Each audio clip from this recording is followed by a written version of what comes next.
Playing too.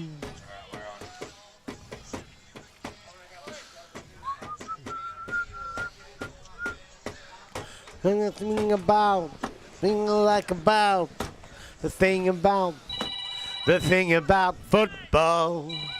Oh, what's he want? Hello. How you going? All right. That's good.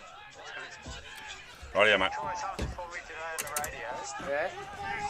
When it's quarter time, Yeah. 3/4 time, this guy's No, can't do it.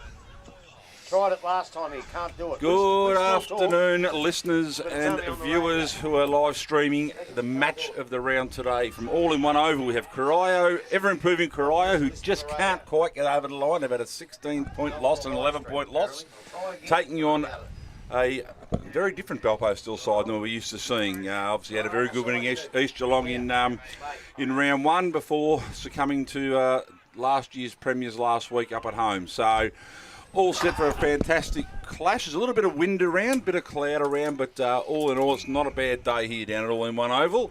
As usual, you have the normal commentary team, and we'll throw over to you. Good afternoon, Richard Grubby Cation. Good afternoon, boys, and I tell you what, he's good, isn't he, Daryl Jarvis? I've been sitting here for 2 hours, and right on 1:15 he rings me. Why? I don't know. I don't know. Right on. Couldn't he do it 20 minutes earlier? But I tell you, forget about that. This is going to be a ripper of a game here today. We've got two sides that are really, really fair dinkum about things. I spoke to both coaches. They're both very, very confident. I've actually been here a while this morning. I came here straight after hashtag, and I ran into one of the Belpost Hill new blokes, his father, young Joshy Norman.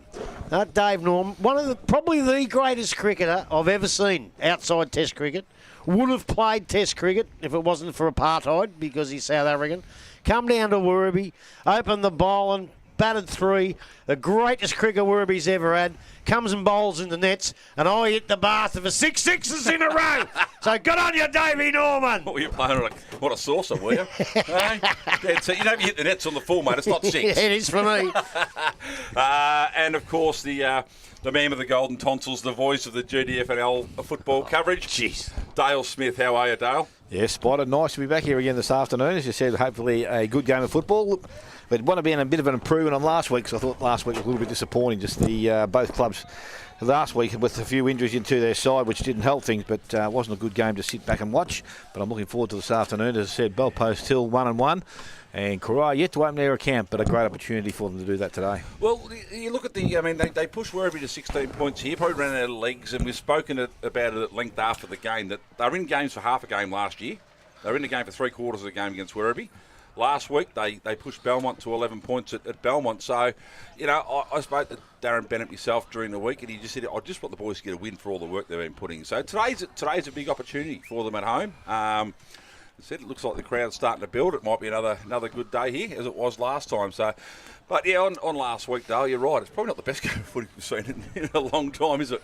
The skills was more than anything else, wasn't it? Yeah, it was disappointing, Spot. As I said, both sides, we expect them to both play. We would have thought at the start of the season to play finals football, and we know how much injuries in anyone's side can take its toll, and they've both got that. That's something that they can actually hang their head on, I suppose. But again, as I said, it was just probably that little bit flat compared to the first game we saw. I know it's only early, and both sides probably still trying to find their feet. And I don't think anything improved from their team selections from last week to this week for East and Thompson as well. Probably Thompson losing 3 or 4 more, which is going to hurt them even further. So, but anyway, all we can do is sit back and have a look at the game this afternoon. And as I said, take it on its merits, and hopefully both sides put up a great fight. And as I said, the conditions so far this season haven't been that bad for football. And another great day today. I've got to say, Grub, the worst thing I've done since I've been in the commentary box is set Dale up with that app, isn't it?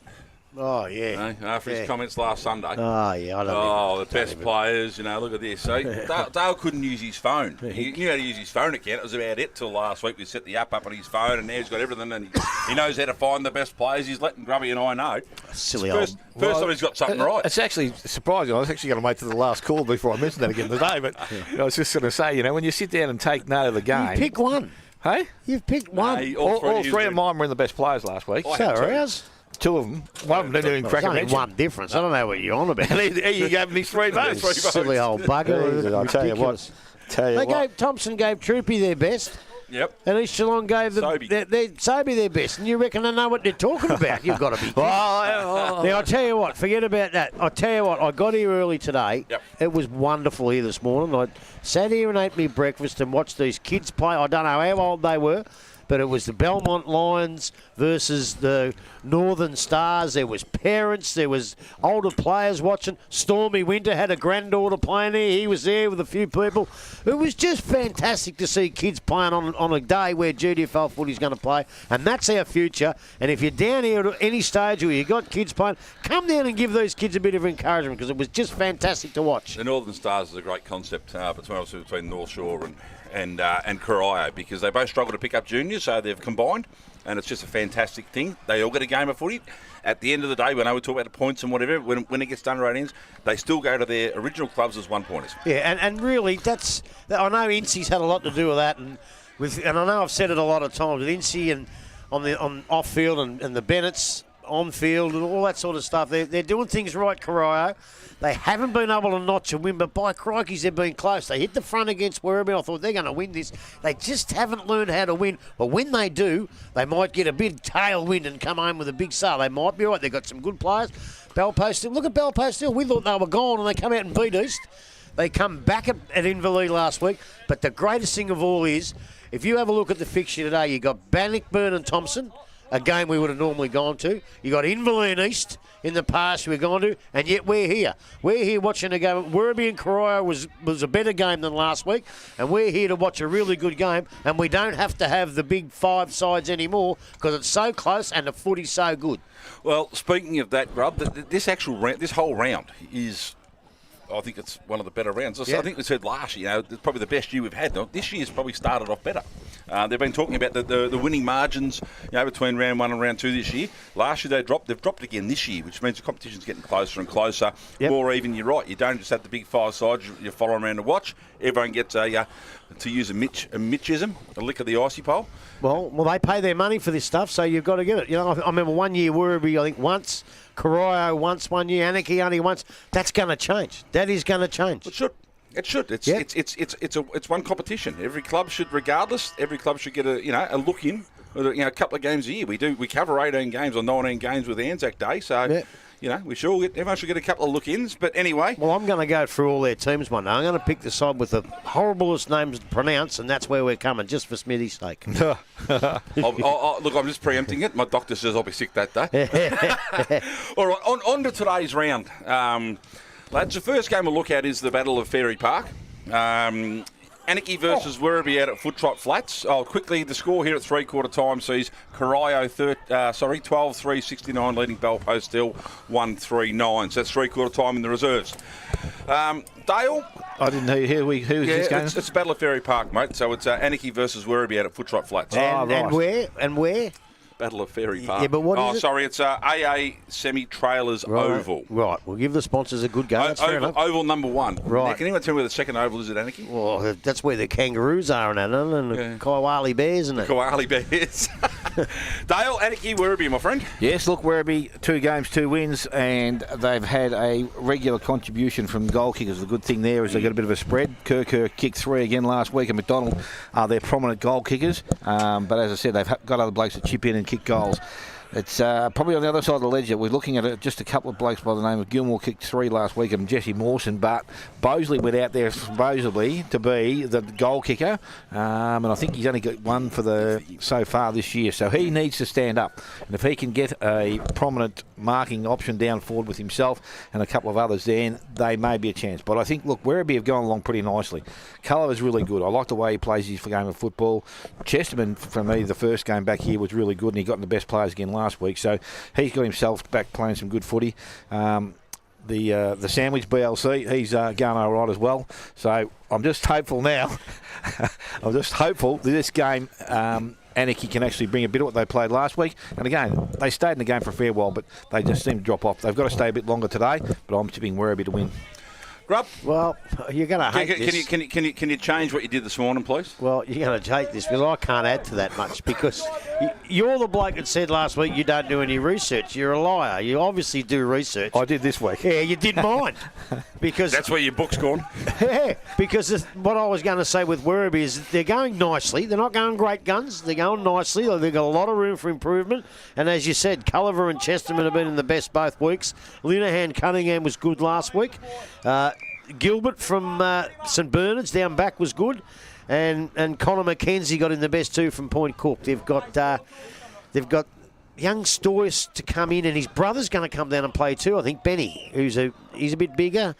They got Yates at full forward in the seconds because he's done one. I love to see him at centre half back because that's their problem. Their back line, they're on ballers. He doesn't want to play seniors. He retired and said I'd love to have a kick in the twos.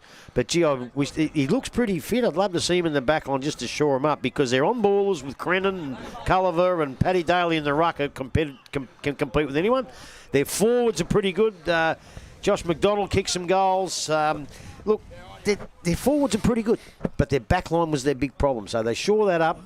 I think they'll go okay. Anarchy, well, Dalhouse was in their best. I don't know. I don't think he went that well first up, just getting used to things, but he was good last week with Rhodes and Wilkinson. Mawson, Kavanagh, another boy's been there for a while, and John. I don't know about him much, but look, I think they're going to play Sam Lloyd. He's playing today. Now, I watched what they did in the first round when they brought Lever in.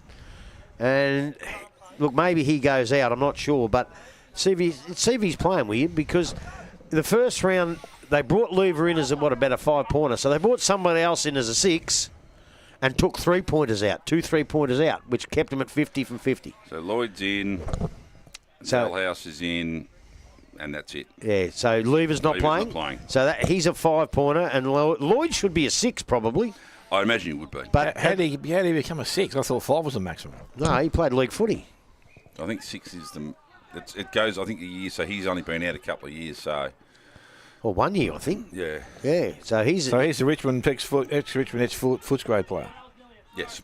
Yeah. Most famous for kicking the goal after Siren beat Sydney a few years ago. Yeah. So, well, the funny thing is, it's hard to tell because in the first round, they had Luke Dalhouse as a 5, and he's supposed to be a 6. So I don't know what happened there, whether he is a 5 or a 6, but it doesn't matter because if Lever goes out and Lloyd comes in, it's almost a like for like. Tit for tat. Yeah, so he should be all right. Look, I'll tell you now, Werribee's record at Anarchy hasn't been great over the years. It's been okay the last few, of course, because Anarchy have struggled. But before that, Anarchy always give Werribee Centrals a really good game, and I reckon they will again today. It is a real danger game for Werribee. Obviously, I've got to go for them, but it's a real danger game. You don't have to. Mitch tipped against Thompson. So for me, you're talking about showing your backline. Having Sutton back is a big plus. Huge plus.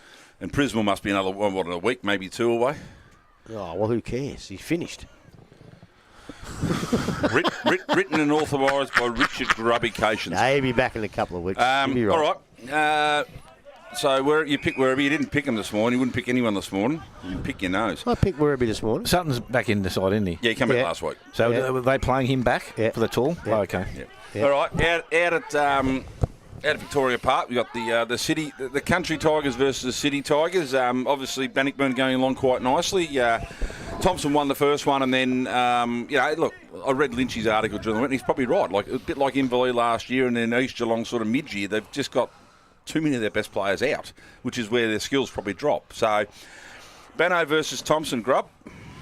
Well, you would think on form Bannockburn would win.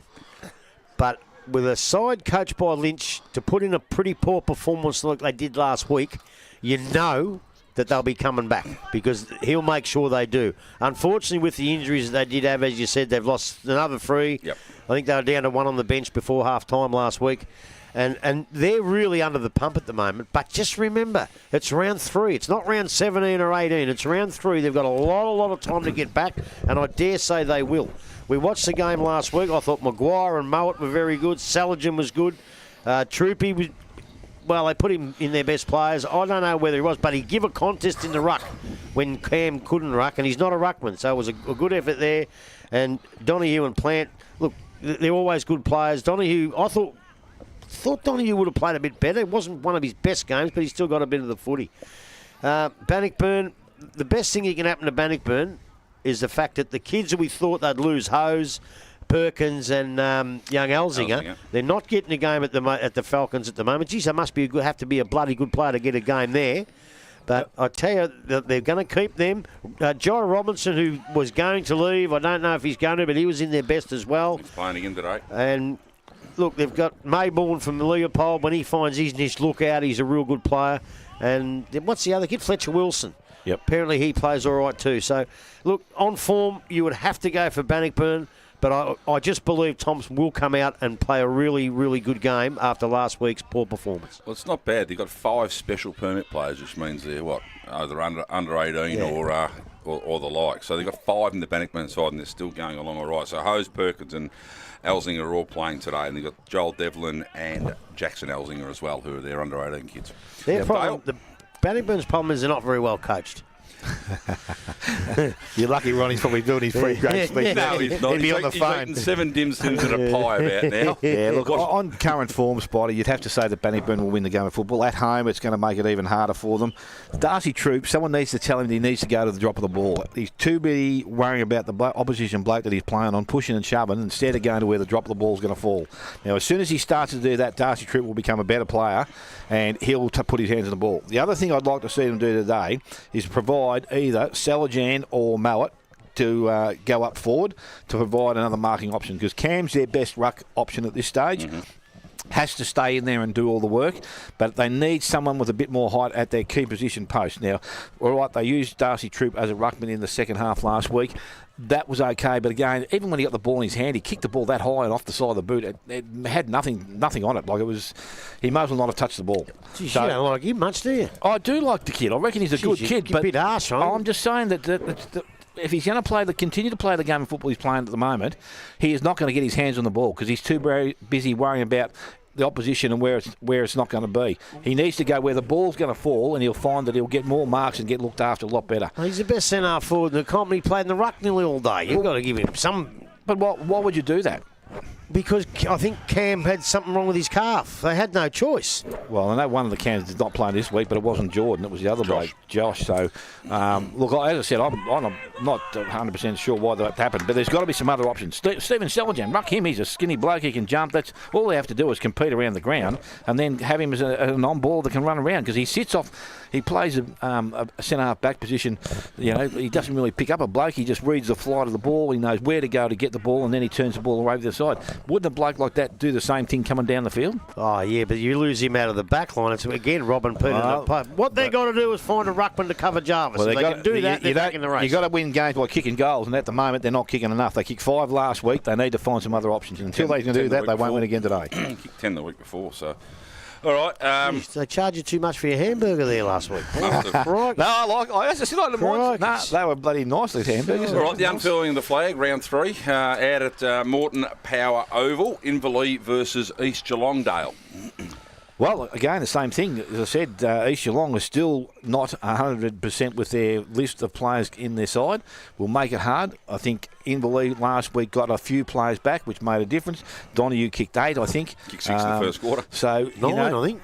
It was one of the two. It doesn't really matter. He still kicked a lot of goals. So they were very, very good last week. They probably... Well, as I said, they had Bell Post still, and after the first week's performance, you would think that was okay. They had a loss, so they're looking to get themselves back on track. They're better players. Actually, it's one game I didn't put down in the book, but I would think that they rely upon those key players within the middle of the ground to be able to get the ball down forward. And I think just with the way they set up and the way they structure themselves, I think they're going to now start to find a little bit more form with those players coming back. Michael Best, I believe, got a concussion out of one of the games, and they're now questioning whether he'll actually play for the rest of the year, I think. So. Oh, really? Yeah. So that might be a big loss for him. So Healy in this week. Yes, and that will be the offset. I think he will be a complete difference. That's just his ability to be able to bring the ball into their forward line and deliver it to their key forwards will make a hell of a difference. Your mate's out, unavailable. McEwen Walsh. Oh, the big fella, what's wrong with him? He's unavailable. Wedding. Oh, is he? Wedding. Is he getting married or in the party? I don't know. It doesn't matter. You don't turn up. You get there for the reception. Righto. Well, he's out. So But anyway, no, I'm still saying that Inverleigh at home will be too strong. As I said, they rely upon a few players at East Geelong to get them up and running. They, again, need to find some forwards that will kick them some goals. They kicked 12 last week, but they had a good spread. But they're just missing that key forward. You know, Ezard wasn't playing last week. Smith was in their seconds. Watson Searle still not in their side. So they've got, and Ben Crombie was another one I think is a great player for them. So they've got some good players to come back into that side. They will get better as the season goes on, but today, Inverleigh will win. Hoff kicked straight last week, mate. He kicks, instead of 2-5, kicks 5-2. Yep. Big difference. Grubby? Yeah, look, Inverleigh, obviously first round, I thought, we'll beat Belmont easy enough. We'll give Donahue a rest and away we'll go. And they, He was at the footy. They got caught short, yeah. He was over in Adelaide. And Belmont produced a great performance. But last week they came back. I did speak to a few of the Bell Post Hill players. Some of them felt that Inverleigh ran out of gas a little bit. So their fitness, probably blokes who have been injured just come back. Big Casey Mean, I don't think he's 100% fit just at the moment. He saved himself a cricket season. Yeah, well, most of those blokes, they actually get fitter and fitter and they come at the end of the year and they're as good as gold. But I still think, look, East last week, East, when you watched East, their best player, Low, easy, best on the ground. Mulvale, easy, second best on the ground. And, Bartel, Hoff and Lee. And, look, He competed well last week, actually, Lee. Yeah, he did. And he's usually their backman, so maybe they need to have a switch there. Put him back and give those other blokes a try. Well, that could be the answer too. But, they didn't play well, but they won well. Yep. And that's all you got to really do. But to go out against Inverleigh at Inverleigh, Donahue kicked, they said 9 on the thingo sheet. Dixon played all right. Obviously, the ones that always get in there, Filet. Matty Tykin's very rarely out of the best players. And he had that, I thought he was thinking about giving it away because of that osteitis, but he's playing again, which is great for Inverleigh and great for us to watch and the people. I just think Inverleigh will be too good today. But if they're not ahead by long and they aren't that fit, look out. East Geelong might come home with a big flurry. Fair enough. Scores in the reserves currently, what does that say? 13-3. 13-3-81. Corio, Belpo still 3-5, 23. There'd be only a handful of minutes left in this game. All right, the 3:45 game, obviously a massive day down at West Oval today. The GFL seniors currently playing. The GDFNL seniors to follow. West versus Belmont. Grub? Yeah, well, I think Mitch said this morning on hashtag, you've always had our big 5 or 6, and there's always been sides that have threatened to come into that 5 or 6, and it's about time that happened. We're just about sick of the same old sides, and West has shown that promise, but they've never actually made the step. They had injuries for a while, and then the players they picked up, they lost, and they have to start again. Blake Dye, he's a big loss for them, and they just haven't made that step yet. But in saying that, from what I hear, the Werribee West game last week was of a very high standard, just a bit like the one we saw here the first round. So they're not playing bad footy. They're playing okay. I think they had a win first up. So, look, they're going all right. But they have to take that step. Belmont, look, I know everyone has a go at me, but I did see him play early in a practice match, and straight away I thought, this mob's moving the ball a lot better. I did say it. I tipped them against Inverleigh first up, and I was really only joking. But they won that. They come out. They beat Corio last week in a magnificent game of footy. And if they continue that footy, I think they can win today, Belmont. Dale. Make it 3-0. Yeah, well, as I said, West aren't going along that well. As I said, I'm not too sure whether they've got injuries or not, but they obviously need to, again, find some avenues to goals. I think they only kicked 7 goals last week, and again, sides are not going to kick, or not going to win many games kicking that in a game of football, whereas I think Belmont, they kicked something like 13 or 14, so that gives you some sort of chance. Now, again, this game at West, is it? Yes. Yep. Right. I'm going to stay with Geelong West only because it's being played there. I think they've got some good players. Roweth and that Warwick, whatever his name is. Don't go copying me again. Well, I'm just saying they've been in their better players, so both weeks, and they're providing a bit of run. So they've both come back from GFL level, yes. So they're good. And as I said, young Brock Marty seems, Grubby said last week, he's just a kid to watch, and he seems to be getting goals and being in the better players. So, look, I'm going to tip Geelong West at home. But again, they're going to have to kick more than their 7 or 8 goals than they kicked last week. Well, again, we talk about the young kids and new blokes. Ian Alley played a pretty good game. He's been there for a while. And yes, it is at West, because I just couldn't see him playing a twilight game down at the Winter Resort, Dale. No, that's probably true. Like we're playing basketball down there, just 2 halves. That's all it'll be down there. All right, the other game, the final before we get on to the match of the round is out at Winch. Winch taking on North Geelong, who recorded a win last week, of course, over Anarchy. Winch yet to open their account, but have been very competitive so far in the first 2 games. Dale, what do you got for us, mate? I'll let Grubby go first. Oh, sorry, I don't want to steal his thunder. Grubby, this time. Yeah, you just have to look over my shoulder. You go first, Grubby. Look, yeah, Winch, they did win a game, didn't they, Winch? No. They haven't won a game. They lost to Thompson first round and then Bannock last week. Okay, well, and that Bannockburn loss wasn't too bad. Well, both weren't. I think Thompson was only but 2 goals. 10 points it was, but I think it was something like 30-something scoring shots to... Yeah, it was. was it? It was. Yeah. It was. But the last really week's, poorly. obviously, form wasn't too bad because Bannockburn are a pretty good side. They've got the big fella playing well, Caleb Brown. He's a lovely footballer to watch. He's absolutely terrific. Brown, Henry last year, I wasn't quite sure if he's taken the step. Maloney, James, Freeman, Gemmell, don't know those blokes, some of them, so they might be the new blokes. Winch at night at home are very, very hard to beat, and they always have been. But look, North have come out after a terrible season last year. They only had the 1 win last year, and that was against Corio, I think. But some of their blokes... No, beat Anarchy. Did they? Yeah, beat Anarchy. Yeah, I think... Round 18. Yeah, I think Anarchy beat North Geelong easy, you idiot. And No, they beat, early. Yeah, they only won 1. They beat Corio last game of the year. Okay. All right, check it up if you want. I'm going to. We'll see who's the cleverest. No, that doesn't matter who's the cleverest. And, We know I am. We know, because we can I think find North out here. Geelong, North Geelong got beaten by Anarchy. Anarchy beat North Geelong easy. Yeah, I reckon they did somewhere. Yeah, they did. Yeah. Yeah, But well, I'm just saying... Anyway, keep going, Grub. Right, Keep so- going with your rubbish. There's some of these blokes, I think they did play last year, some of them. Cleary, Cornelius I don't think didn't. Desnoy's a good player. Billy's a good player. And then they complement it with Tommy and Zach Swinnerson in their best too, so a bit of their older players. So, look, Peter Riccardi's a premiership coach. He's not going to go and coach a side if they're going to be crap and no good, right? So he's part of the solution. They've picked him out. They've gone and headhunted him, which I told you last year, halfway through the year, we got in trouble for. But he's not going to coach a side that aren't going to be any good. And he's already lifted them with his recruits and with the attitude all the way around the club. This is so hard to pick, this one. Because it's at night at Winch, I reckon I'll go for Winch. But, gee, I hope it's a real close game. What are the chances of the ball freezing, Well, into a block of ice? so how'd you check that up, did you? No, I don't know how to do it. I'm not that clever. Totally agree with Grubb said. I think the key to North Geelong, if they're going to have success, has got to be Blake Miller. As I said, he's the key.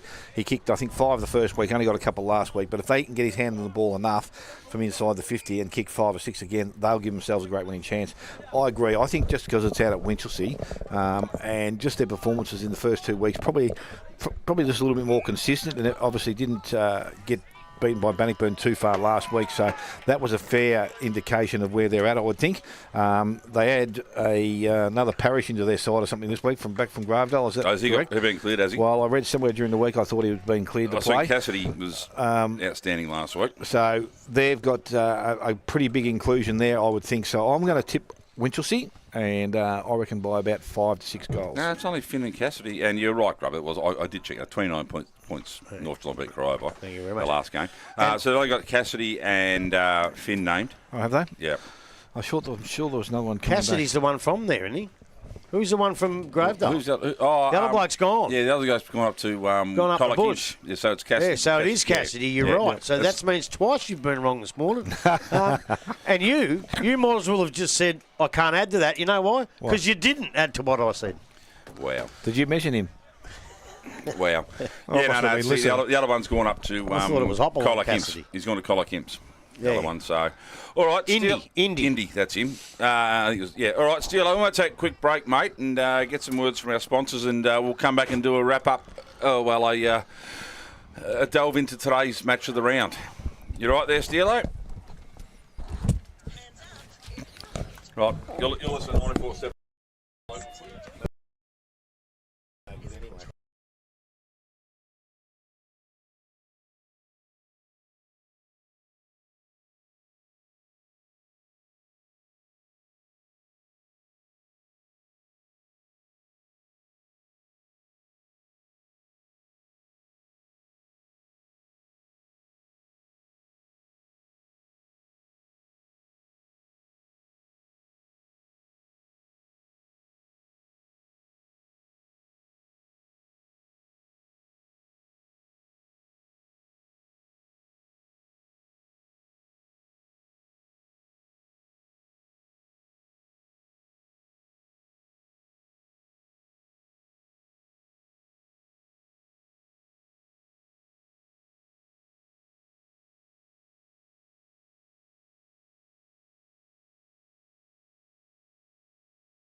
He's got a...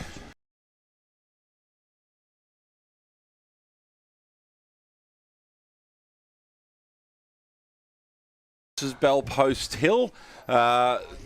Those listening to us on 94.7 The Pulse, remember there's also the live stream that is on the GDFNL YouTube channel, so you can watch the coverage live there as well.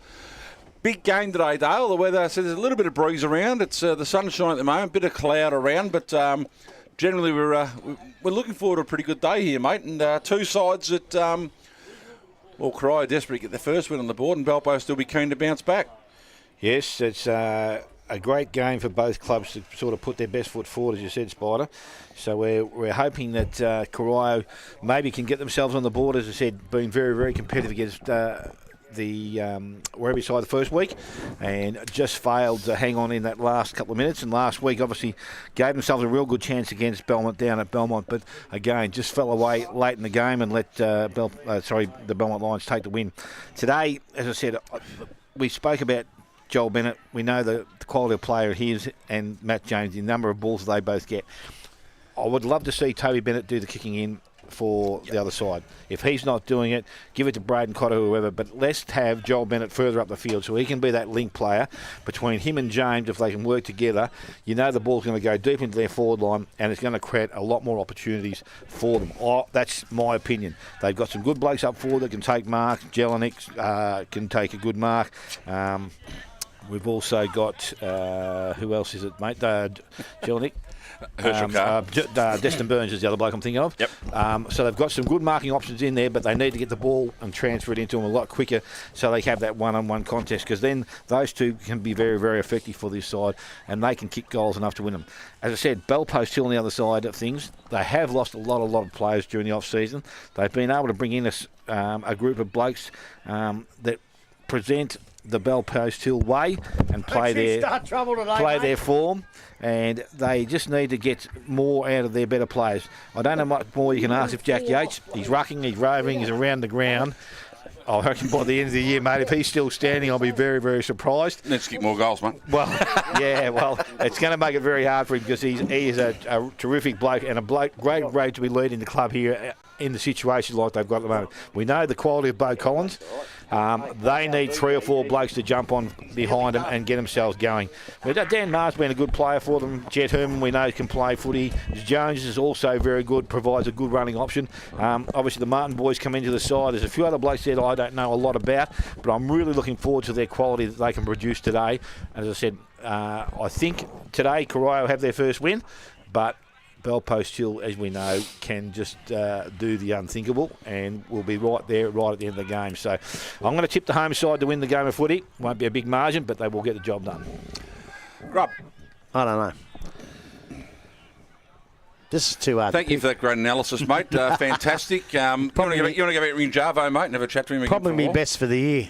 But it's going to be so hard. Stuff this morning. You've just got a feel for the Devils. The way they've been playing, they possibly could have had 1 or 2 wins, but they're sitting on none. They've got to learn to win. They hit the front against Werribee in the last quarter, and I thought, geez, they're going to win this. And apparently they did the same last week, and a lot of people thought, geez, they're going to win this. But they didn't win. And as much as you talk about their off-field improvement and their on-field improvement, nothing matters if you don't win.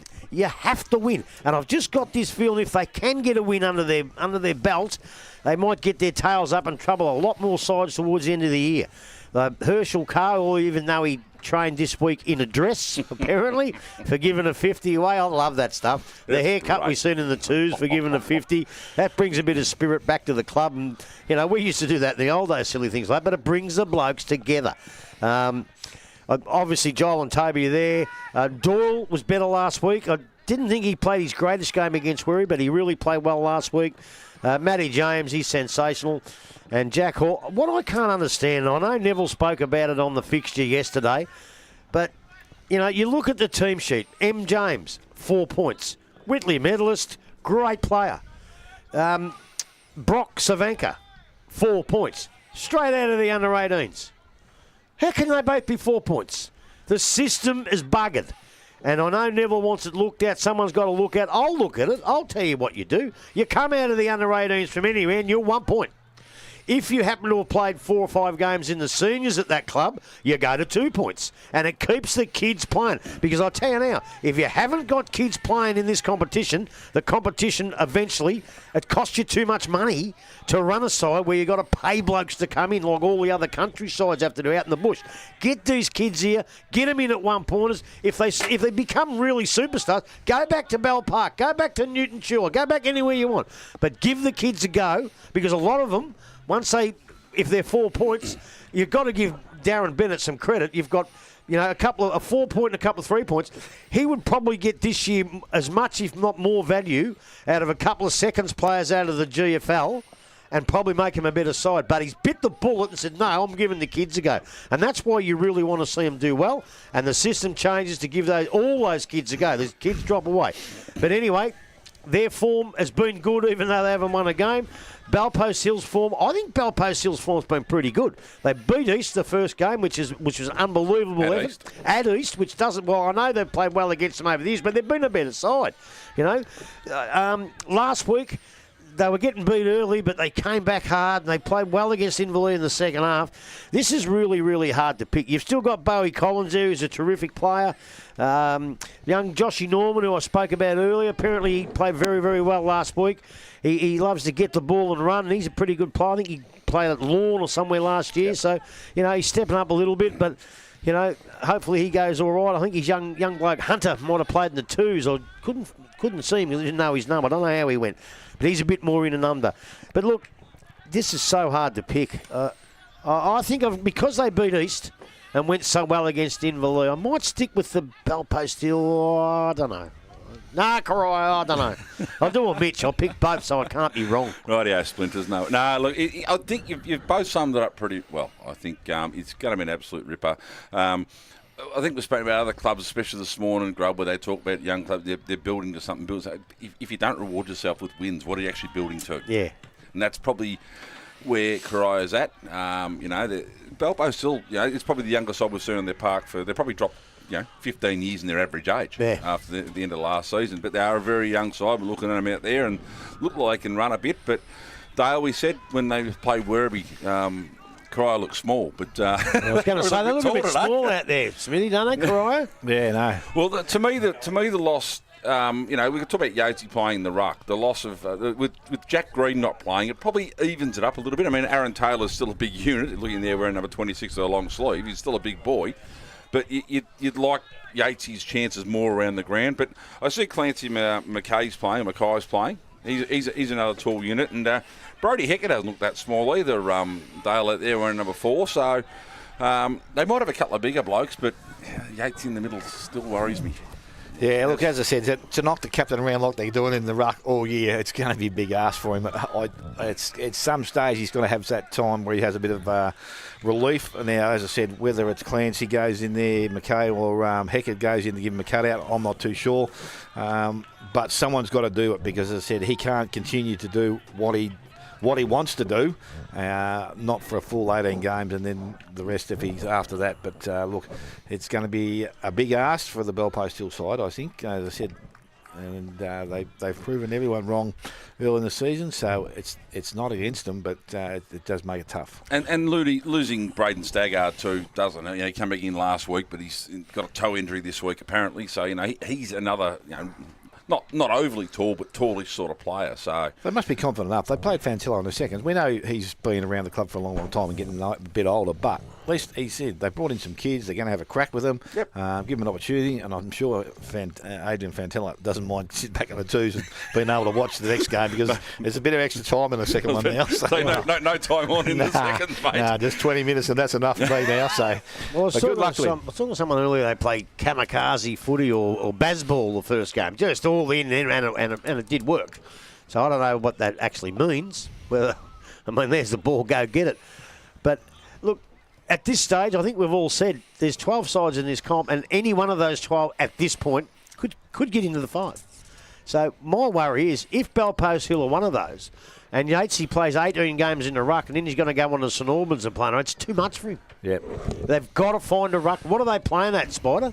39 out of 40. Right. They got room to move. So they can't go and get Justin Madden or anyone. So Get Tari back playing. Oh, he's 40 and well, he broken down. told me he was making a comeback, and I said, mate, you were the worst football I've ever seen in home and away games, and the second best finals player I've ever seen. Hasn't spoken to me since a major raffle last year. I said he was the third best full forward in Balbo's Still's history. Anyway, Dale, we have the clock ready to go. We had no troubles finding it today, I take it. No, it doesn't leave the glove box in my car. Before we go, I can't really give the umpires that much because I think there's been a change. It was Dave Chaston, Kieran Quinlan. I think Quinlan's gone. I think we've got Des Garn and possibly the best umpire we have in the GDFL, Peter Kennedy. Probably the best umpire I've seen, Peter Kennedy. So we're going to get a fantastic job out of this. And I told him I'd say that when I run into him at Ocean Grove at Easter. So get on you, Pete. All right, Dale, we're about to get underway here, mate. They're waiting for the official time clock to come from the YouTube channel so they can start on time. But we'll hand it over to you, mate. Eddie Yatesy and Aaron Taylor in the middle. Yes, Aaron Taylor's come in, as I said, green out of the side today, and siren is sounded. Umpire with ball in hand. They ruckman go at it. Taylor gets the ball down, goes towards Joel Bennett. From the middle, they clear the ball. They go quickly into their half-forward line. Leading in the race for the ball out there is Burns. He's going to be able to pick the ball just inside the field of play. Loads up and goes long. Back towards the pocket. It's going to go wide. Carr tries to mark it, but the ball has gone over the boundary line, and the free kick will go to Belpo still. So was that Hayden? Hayden Burns? Yes. Or Hayden? Yep, the 11, mate. So ball from that contest kick came into the dangerous position. It wasn't taken clearly. Joel Bennett has head over the ball, taken out of it by Yates. Again, they go back after pretty hard once again. Umpire surrounds and says, let's have the ball back with me. At 2.5 forward for the Corio side. The ball was back with the umpire. So James now doing some work. The hammer's got him, Harmer. Ball comes out of that contest as a push, says the umpire. Free kick will go to Belpo still and Yates. So Yates at centre half back with the ball in his hand. And he's going to look for his options further afield. There's plenty of players making some movement. He's indicating he's going to go wide. And that's the direction he goes, out wide. And the player he's looking for is Godwin. Doesn't take the mark, but at ground level he tries to pick the ball up. Ball runs over the boundary line. Another throw-in will take place on the far side. Those are just the little things you got to do all day. Like, that's a sitter in the finish. He should mark that. You've got to mark them all day. If you're going to win a game of footy, you have to mark them all day. Godwin now, where's he from? Is he... Not a clue. No, that's I lost my book. No, that's fine. We'll find that out some stage. I'll try and do some research this week. Oh. Harmer from the contest. He goes into their half-forward line. Kick had a bit of depth on it too. It's sitting now at the centre half-forward position. A tackle, strong tackle laid by the umpire. Says that's going to be high. And free kick will go to Corio. And it looks like young Blake Ash will be the recipient. So Ash now, he goes back pretty much to where the ball came from, over the head of Taylor, through his hands, and now he got on hands and knees, tries to pick the ball up. Yates does so, got the handball out. Again, not clearing the contest. And Hall had the ball in his hand. He's taken over the top, or another high tackle, is it? Yes. And Jack Hall will be the recipient of a free kick. From centre wing, kick is high, long, and Benny Muir just stands under it, takes the mark. Good to see him back too. The run machine from Belpo still. Goes short. Kick's okay. Mark taken far side. So they retained retention. Pretty much a Belpo still kick. Second one wasn't good. Picked up out there by Dixon. Got the handball away. Went out to Cotter. Cotter towards centre wing. Again, Joel Bennett has one go at it. Went back for the second. All was taken high. Umpire said no, let it go. Ball's come through now. Dale's got to have a cough. Ball driven forward inside the forward 50 here. Picked up, swinging around the left foot, just a handball over the top towards Hall. Hall breaks through 3 tackles on the right foot, which is unusual for left footer. Nice little kick there. Oh. Goes through the hands of Burns. Comes out free. Now, Belpo still with time and space. Come out towards Harvey Martin, who leads the race. The ball doesn't pick it up. He's worried out of that one there, so the handball comes back inside here. Gillink now with the ball for Corio. Comes back to Toby Bennett. Toby's got player on the lead up forward and hits him beautifully. So Corio can settle now, drive the ball in forward. So this is that was Dixon going with that. Kick was a little bit too wide, and we'll have a boundary line throw in about 25 metres around from the Corio behind post. We have gone 3.5 minutes. Morris Finance, first quarter here at All-in-One Oval. So ball to be thrown back in. Looks like Yates and Gillink going to do battle. Yates gets to the front, takes the ball out of the air, gets a handball away. Quick kick out of defence. looking for, but not finding Norman. Ball comes to ground now, fighting for it. That was Tyler Edwards looking for that one. Picked up here, turning around. Matty James drives Corio back into attack. Just kick round the corner. That might be a free kick for a unrealistic. Not unrealistic attempt. Wasn't even close. Picked up by the bell post. Still defence now. Chance to run it out. Collins goes long and fortunate finds Dan Clissold on the far side of the ground. Clissold swings around the left foot. Goes down the line, just didn't quite have the carry to get to Harmer, but does good work at the ground, knocks the ball 40 and look for a teammate. Ball kicked off the ground. Picked up here is that Cotter giving the free kick, Holding the man. Holding the man, yes. So that's Cotter on the just backward of centre wing, goes in the middle, looking forward, but not finding danger. it. Two blokes chopped these other off their bell post hill, so no. Wasn't Cotter, that's Cotter with the ball now. Remember the days of ball head? I said James, that last time. Yeah. There's three of them out there. There's three of them out there. Well, four actually, I think. So the ball's in the hands of Keeley. Keeley drives Corio along again. Great sport at the back. Falls in the hands of Benny Muir. It's a quick handball away. Clissold goes on the left foot again. I don't think he was looking for, trying to find, that was Josh Norman.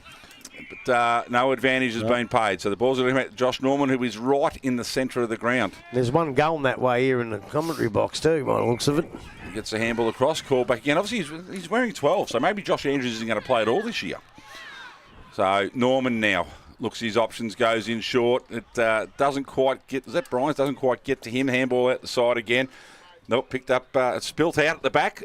Stacks on the mill now. We are dead set between centre wing and half forward for Belpo, still right in front of the Corio social rooms out there. So Josh Andrews mustn't be playing at all. Grub. Oh, well, I thought he was going to, but we'll have to see. Numbers not there, so well, no ruckman really wins that one. Yates tries to pick it off the ground, go over the top of it, ball's punched forward in the middle, running free here. Oh, well, picked out a free kick. No, Benny Muir now drives Belpo still forward. What a great kick that was. What a strong lead. Is that, I think that's Hecker with that ball, isn't it? No. No, is that... No, it's not Hecker. Hecker's usually back in defence, but Hecker might even be on the ground yet. He might not be either. Well, it can't be him then. No, it can't be him if he's not on the ground. I just can't see who it is from here. Anyway, we'll find out shortly. It's the trouble. Come here for a shot at goal here. I didn't see the number, boys. I can't help it. Oh, Billy boy. It's not McIntyre, is it? It might be too, but anyway. Doesn't matter who it is. The ball's gone straight through. Belpost Hill's first. We might find out in a second here. So Belpost still go 1 goal straight, 6 points. Leading Corio yet to score. So we've gone 6.5 minutes. Morris Finance first quarter. And it was actually, it was Harry McIntyre. Dale, you were right, mate. So well done again. Well, look good, because it does matter, because you've got to put him in the goal kickers. But quite an entertaining opening. Look, the difference there is there's a couple of Corio marks up the other end. They just failed to hold on. That wasn't an easy mark as he went down. He gripped it with an iron vice and a real good hands, and a couple of times around the middle. So, you know, when you get the opportunities to get the footy, for God's sake, you blokes, you've got to hold on to them, because in a game of inches, it could go the other way. Now we're back with the umpire in the middle of the ground. We said Yates will be doing this all day. Does compete, but the ball is tapped forward. Picked up there. Collins went after it. Didn't pick it up cleanly. Goes to Jack Hall. He couldn't get rid of it either. Collins went back after it again, working pretty hard. He's going the wrong way, but he's got possession of the ball. Handballs it over his head. Ball hits the foot of Jelinek. Runs towards the boundary line. He's been able to keep it in so far. Still sits on the boundary line, close to it. Tackle. Ball comes out. Again, back in the hands of Hall now. And he loads up and goes long and flat, but the kick wasn't great, and the ball has been taken out there by Quinn. Quinn goes across the ground.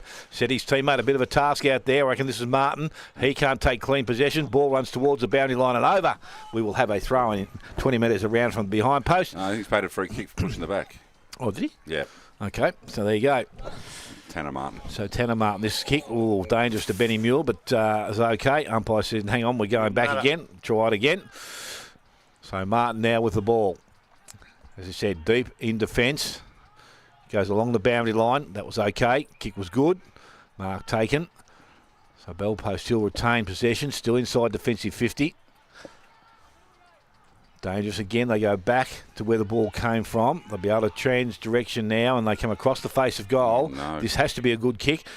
Benny Muir made it okay, made a contest. Ball comes out of that contest now. Hall's back on it. Jelinek's got it. Runs and clears the pack. Kicks back towards the goal square over the top. And I think it's hit the post. Oh, Yes, it has. Or it was maybe touched, not too sure. But a minor score to Corio. They moved to that solitary behind. They trail Bellpost Hill, who are one straight goal. We've gone almost 9 minutes. Morris Finance first got a scoreboard. Well, there was 3 or 4 real dangerous kicks in that lot, and it threatened to come unstuck, and it did. They were lucky to get away with just the behind. Keren's bringing the ball in. Not a great kick. One. Gets it back in the end. Runs through the centre here, looking long down the line. No one home for Bellpost Hill. Sat forward out here towards O'Toole. Picks the ball. Well, didn't quite pick it up cleanly. Picked up there by Collins. He's wrapped up with Jack Hall tackle. Ball spills free. Benny Muir throws it quickly onto the boot. Out to the Norman direction. Picked up there. Gets a handball out now, Norman. Again, that's a nice little 1-2 coming back here. Oh, 1-2-3. Back with Norman. Comes out wide again to Martin. Martin's kick smothered very, very well. So Corio now with a chance to repel through Doyle. Doyle goes long down the line looking for Savanka. Fighting hard here. Keeps the ball in, but some good pressure there by Sam Quinn. So the ball's been fed back inside now. Beats Jet Herman there. Comes through. Joel Bennett picks the ball up, throws it on the boot. I'll tell you what. Grubby, that is 1 goal or 1 to Corio now, leading Bellpost Hill 1 solitary goal. We've gone 10 minutes. Morris Finance, first quarter. Well, most definitely a contender for the Kempy goal of the day, but it was all Corio's pressure. They never let it get out. They kissed him at him, and eventually the ball came free. And that's what Corio have been doing the last couple of weeks. That's the way they're getting their goals. They're not letting the forward pressure they're putting on them is fantastic. The trouble is you got to do it for 4 quarters to win a game of footy. But that was fantastic. They just kept at him, and the ball came out to Joel Bennett. And as soon as you picked the ball up, you thought, here's a goal here. Well, here's a spell for Jack Yates, which is good because Clancy McKay's gone in to do the ruck work. Comes out, goes to Harmer, got the handball away, I should say. Flacavento was the running player coming through, kicked the ball off the ground. He's done it twice now. Now he picks the ball up, tackle from behind by Hall, and forward line ball sits in dispute. Now it's picked up. Good strong tackle there by Toby Bennett, and that was on McIntyre. How's his brother? Who's that? Flacavento's. He'd be here, I imagine. He's okay, but I don't think he's going to play this year. No. So Yates now doing the ruck work in the forward line. That's where he's going to spell. Ball goes from the boot of Harmer, and it was pushed through for a minor score. So ties things up at 1 goal, 1 apiece as we tick over 11 minutes. We've got the close one. Yeah, we got the close one. Definitely have at this stage, Grub. Again, this is something I didn't want to see today. I would have loved Toby to be doing the kicking in. Ball kicked low and flat. Nice looking kick out the back. Doyle takes the mark. Tell you what, they go down and kick a goal here, they'll make a fool out of you, won't they? Well, if he could be there, he could be on the ball and he could be getting the next one down, but he's still walking from behind. Out there, BJ O'Toole gives the ball out to Keeley. Umpire said it was a throw. Quick hands there, I thought BJ, but it didn't work. Very quick. Yes, and Bo Collins, the recipient, he goes short and over the top. Again, kick wasn't great into the hands of Keeley, so Corio now with the ball, just defensive side of centre wing. Another short kick. That is okay. Toby Bennett takes the mark this time. He goes on the left boot, short, goes up looking towards Kerr, but again picked off out there, and it's going to be run through there by Lynch. Got the handball over the top to Harmer. Harmer now on the right boot, goes into their half-forward line. Cotter from behind, able to affect the spoil, comes out the front, picked up. It wasn't actually picked up, it is now, and it's in the hands of Joel Bennett. He goes long. Savanka's got out the back door, will take the mark. No, he didn't take the mark.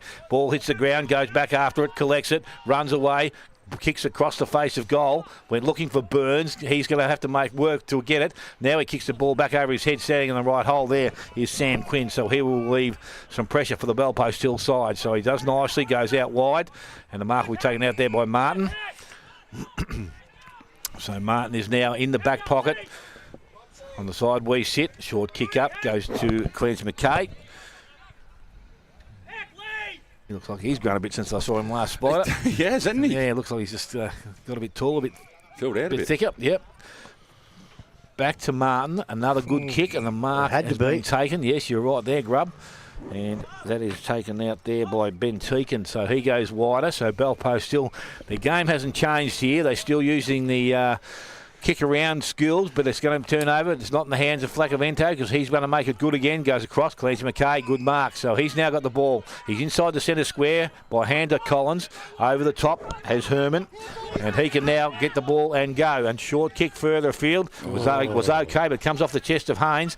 Working there is James, got the handball out, Kefai, into the hands of Bingham, and he goes long towards centre half forward. Good spoil from behind. Again, Savenka, first one to arrive at the ball. Can't pick the ball up. Pressure arrives. Haynes gets back and works hard for Bell Post Hill. Taps the ball out, goes towards Herman. Handballs over the boundary line. We're going to have a throw in. So as we tick over 13.5 minutes, it is still 1 goal, 1 apiece. Corio and Bell Post Hill. Young Bigham copped a knee in the knackers there. He's still holding on to him. I reckon that would have hurt.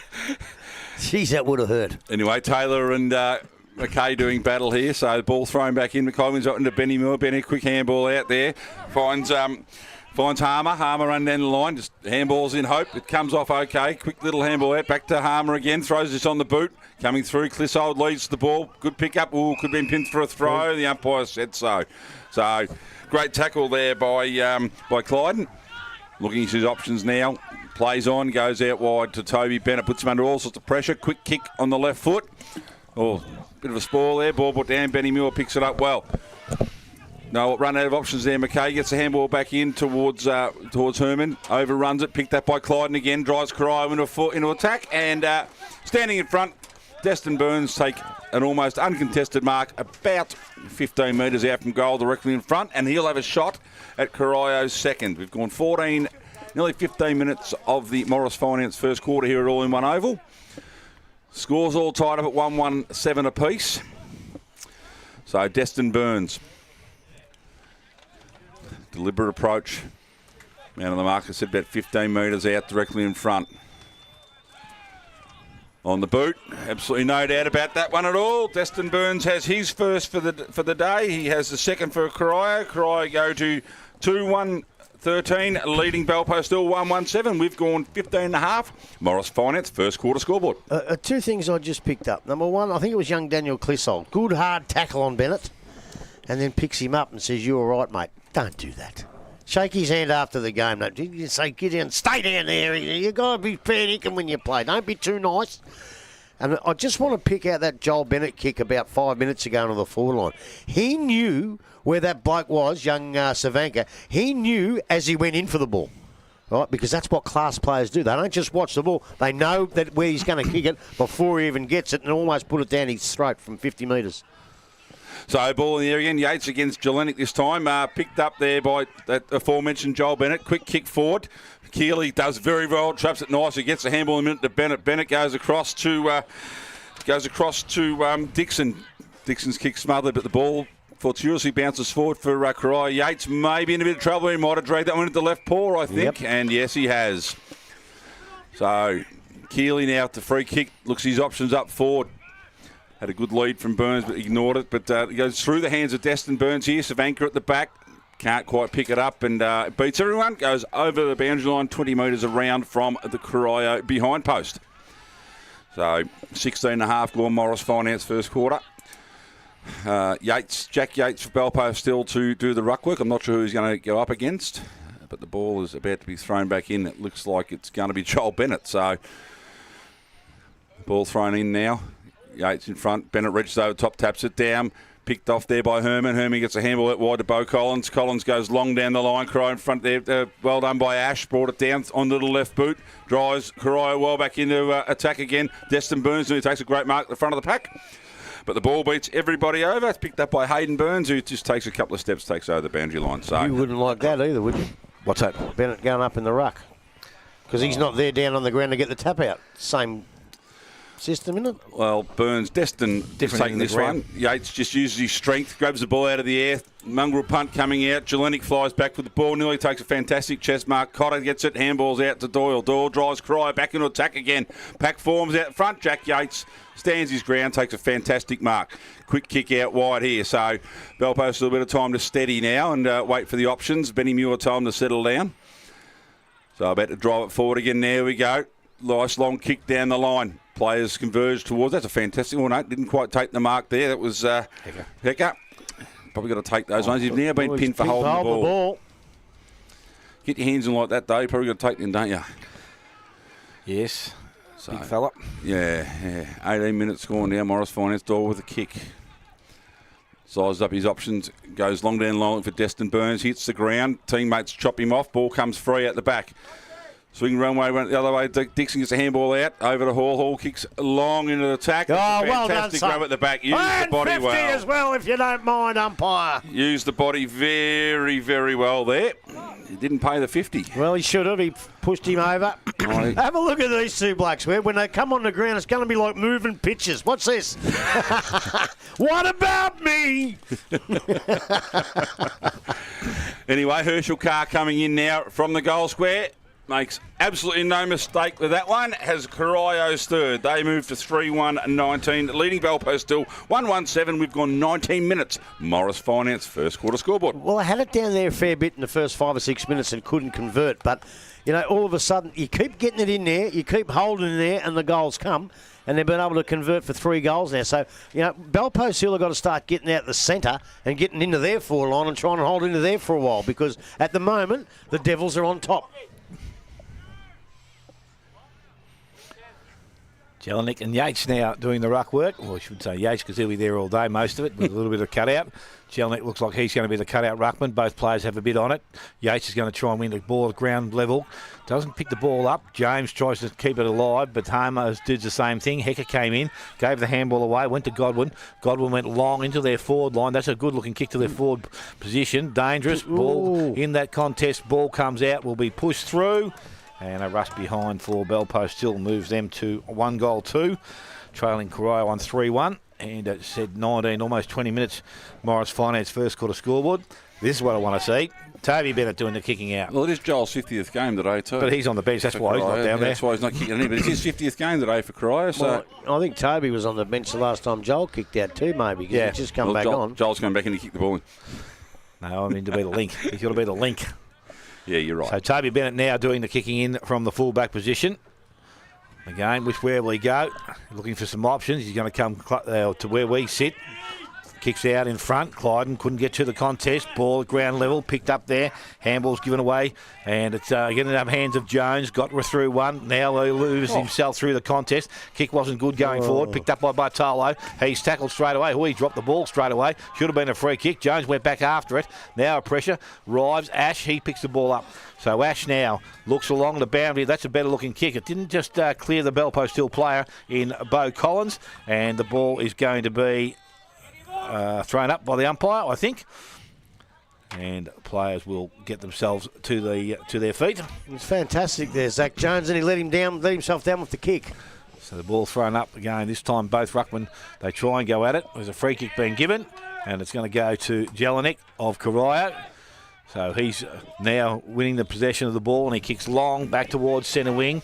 BJ O'Toole's in front of it. Doesn't have to go up, but he got the ball out of the contest, went over the top, down towards Carr. Carr didn't take the ball cleanly. Went the wrong way. Yeah, just had to give the handball out. It was there. And good strong tackle, holds things up. No prior opportunity there. And a good decision by the umpire. And he will have a throw over or just ball little up. thing, Smithy. If the ball bounces the other way, you can get the handball off. Probably didn't have to take it. Could have just flicked it, I reckon. Flicked it, yeah. Yep. So this time Taylor's back in there doing the ruck work. A little bit of height, gets the ball out. Went towards Clissold. He was tackled. And again, no prior opportunity there. Ball is going to go back to the umpire once again. Similar position to last. Umpire throws it up very quickly. Yates tries to defend the position. Got the out of the contest. Got the handball away. Did that nicely. Belpost still through Flacavento. Got the handball outside. And again, Clissold now on the right boot. Goes back towards centre wing. Good body work in there. The ball is picked up and cleared away there by Martin. Goes long into defence. Toby Bennett picked that ball up cleanly. Went to Bingham. He was tackled. Ball come out. Now the ball's in dispute. Picked up again. Toby Bennett's got some support. Went outside. And went towards his teammate there, and it was a Jelinek. It was, and the umpire said there's no free kick given there, but it's going to come back to him. Young Bingham couldn't get rid of it, and that's what you'll find with Owner Radoons coming up to men's footy. They just get to you a bit quicker, but he'll get that. So umpire now waiting for the ruckman. Actually threw it towards Taylor.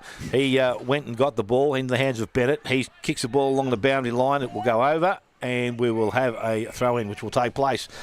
So we've gone 23 minutes.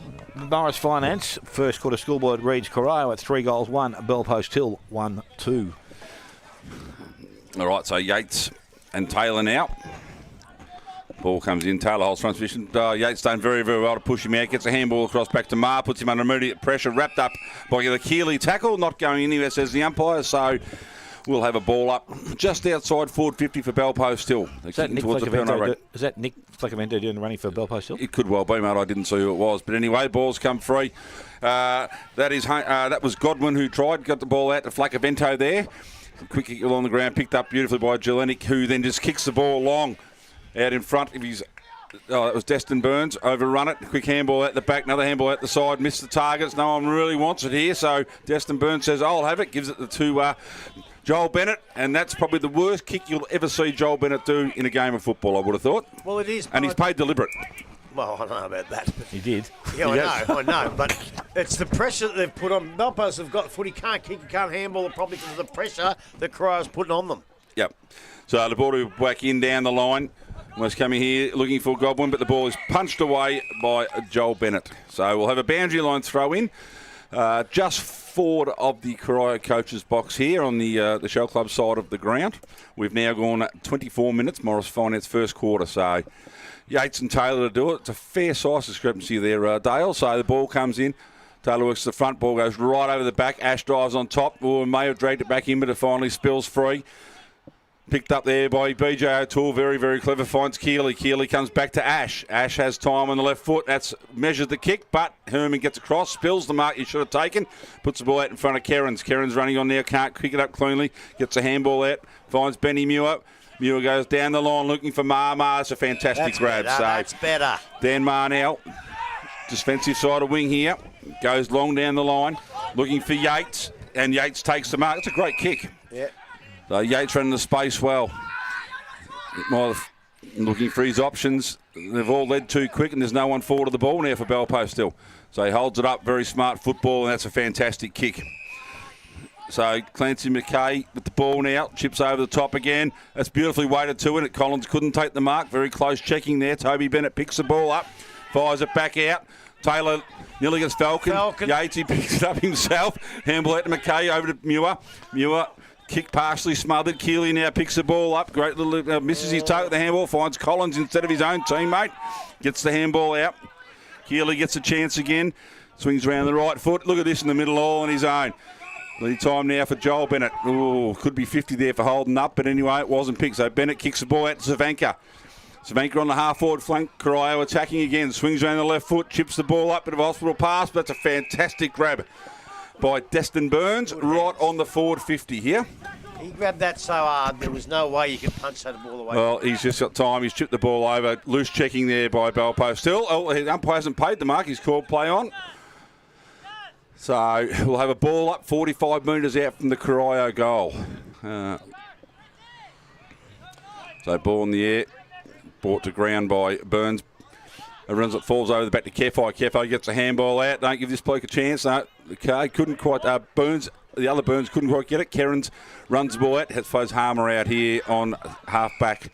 Harmer chips the ball over the top. It's a nice-looking kick too, and finds McIntyre. McIntyre now looking at his options further down the ground.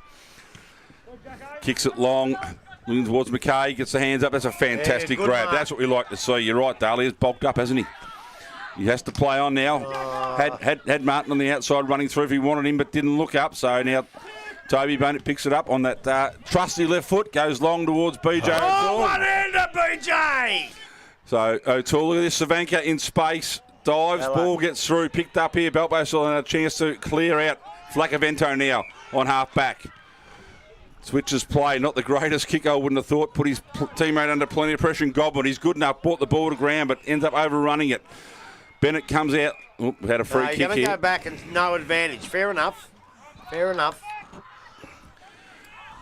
So O'Toole just goes in short. Just makes the distance here. Joel Bennett probably made it look better than what it was, Dale. Did. So Bennett now driving Corio forward again. Coming out. Big Taylor can't quite bring the ball to ground. Looking for someone to crumb. Hasn't happened yet. Ball spills free. Players stuck on the middle. He's laying on his back. So Clissold takes the resultant free kick, goes short, misses the target again, but bit of time with Belpost still.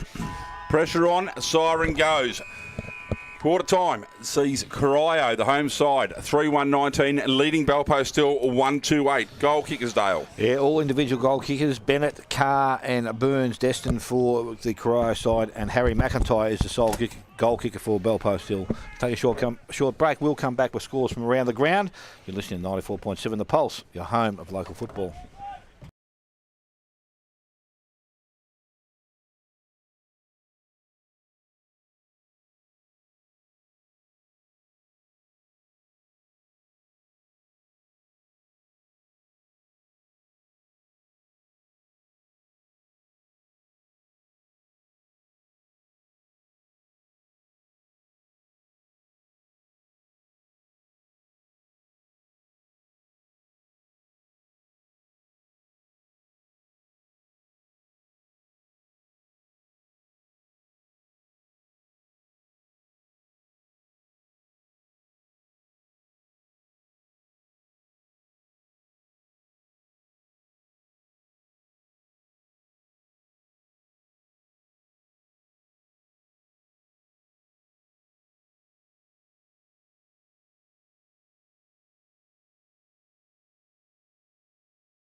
Still 1-2-8. Scores from around the ground. Anarchy 4-3-27, leading Werribee 2-5-17. Thompson 7-3-45, leading Bannockburn 1-3-9. East Geelong 4-2-6, leading Inverleigh 2-2-14. Of course, there is 2 games this evening. Grubby, thoughts? Well, I was quite entertained by that game. I thought it was really good to watch. The problem was both sides couldn't get away because of the other side's pressure. But I just thought Corio's pressure all over the ground and their tackling actually caused Belpo a few times to drop marks when there was no pressure. And obviously, we know that as perceived pressure. And they just went flat out and hard at it. But so did Belpo. I thought there was a few mistakes with the kicking and the marking. But again, that was because of the pressure. I don't know. Corio, I thought, could have been a bit more in front. I thought they had more opportunities. And Belpost Hill, well, even Belpost Hill a couple of times after some good bits of play, they buggered it up with the kick or the handball. The actual possessions and by foot and by hand haven't quite been 100% yet. But again, I'm going to put that down to the pressure. Look, there were some blokes. The only standout for mine, I think Joel Bennett had about 9 or 10 possessions. That's without the kick-ins. I don't count them like Tagani did. Cotter was okay. Keeley came in the second half of the quarter. Billy J. O'Toole, he got a couple of kicks. I thought he struggled when we saw him last week, a couple of weeks ago. He's taken a one-hander. He had a couple of kicks and a couple of tackles, so he's a little bit better. Hayden Burns has looked dangerous down there. Toby Bennett across half-back has been good. And young Ace, I thought he's had a few kicks on that left foot. He's going okay. Belpost Hill, I thought Godwin did a couple of nice things, but he was one of those blokes that could have done a bit better, but he just dropped a couple when he really needed to hold on to them, but he was okay. Young Matty Field, he's going all right. He's getting over the fence now, doing well. Yates, of course, is in everything. Josh Norman did a few nice things. Clancy McKay was very good. I like the way he presents. He did pretty well.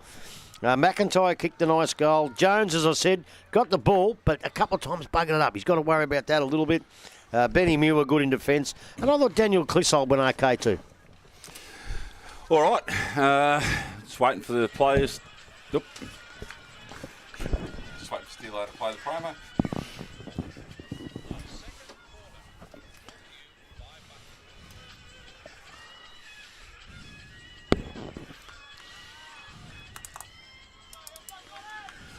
All right, back here at All in One Oval, about to start the second quarter. Just waiting for the spectators to clear the playing surface. Players are set, ready to go. A couple of stragglers over the other side. It's a fair hike after you played Tuesdale to get back off the ground. Yes, long walk for half time too, Spider. Yeah, we'll leave you about 15-minute mark of the second quarter, mate, and get over there early. Long time since you played the second, Smithy, isn't it? I've had a couple of runs. Ball is in the air. Ruckman both go at it. Taylor, Hall's now trying to win possession. Picked up Bo Collins, got it out the back. We did well to Herman. Herman on the right boot to centre half forward. Toby Bennett had it in his hands, then put it down. Don't know if that was a good handball, but just now in the hands of Martin, but he couldn't pick it up cleanly also. Cotter went down, picked it up, tackle brought to ground. No prior opportunity there. Umpire in and will take possession of the ball. Centre half forward for the Belpost Hill side. I don't know if there's any breeze, but if it is, it might actually favour where Belpost Hill are going. It is just. So Taylor now trying to pick the ball up at the ruck contest. Again, it's not coming out. Collins picked it up. Big handball back towards the full forward position. Marr comes out, spins on the right boot round the body, and has he answered? He's missed it. No, I think just off to the right. 3-4 and minor score. Would have been a good start for Belpost Hill. That's the start they needed, Smithy. Yep, back to 1-3 now, Belpost Hill. 3-1 Corio. And we've gone less than a minute in this quarter. And again, Joel Bennett down there doing the kicking in.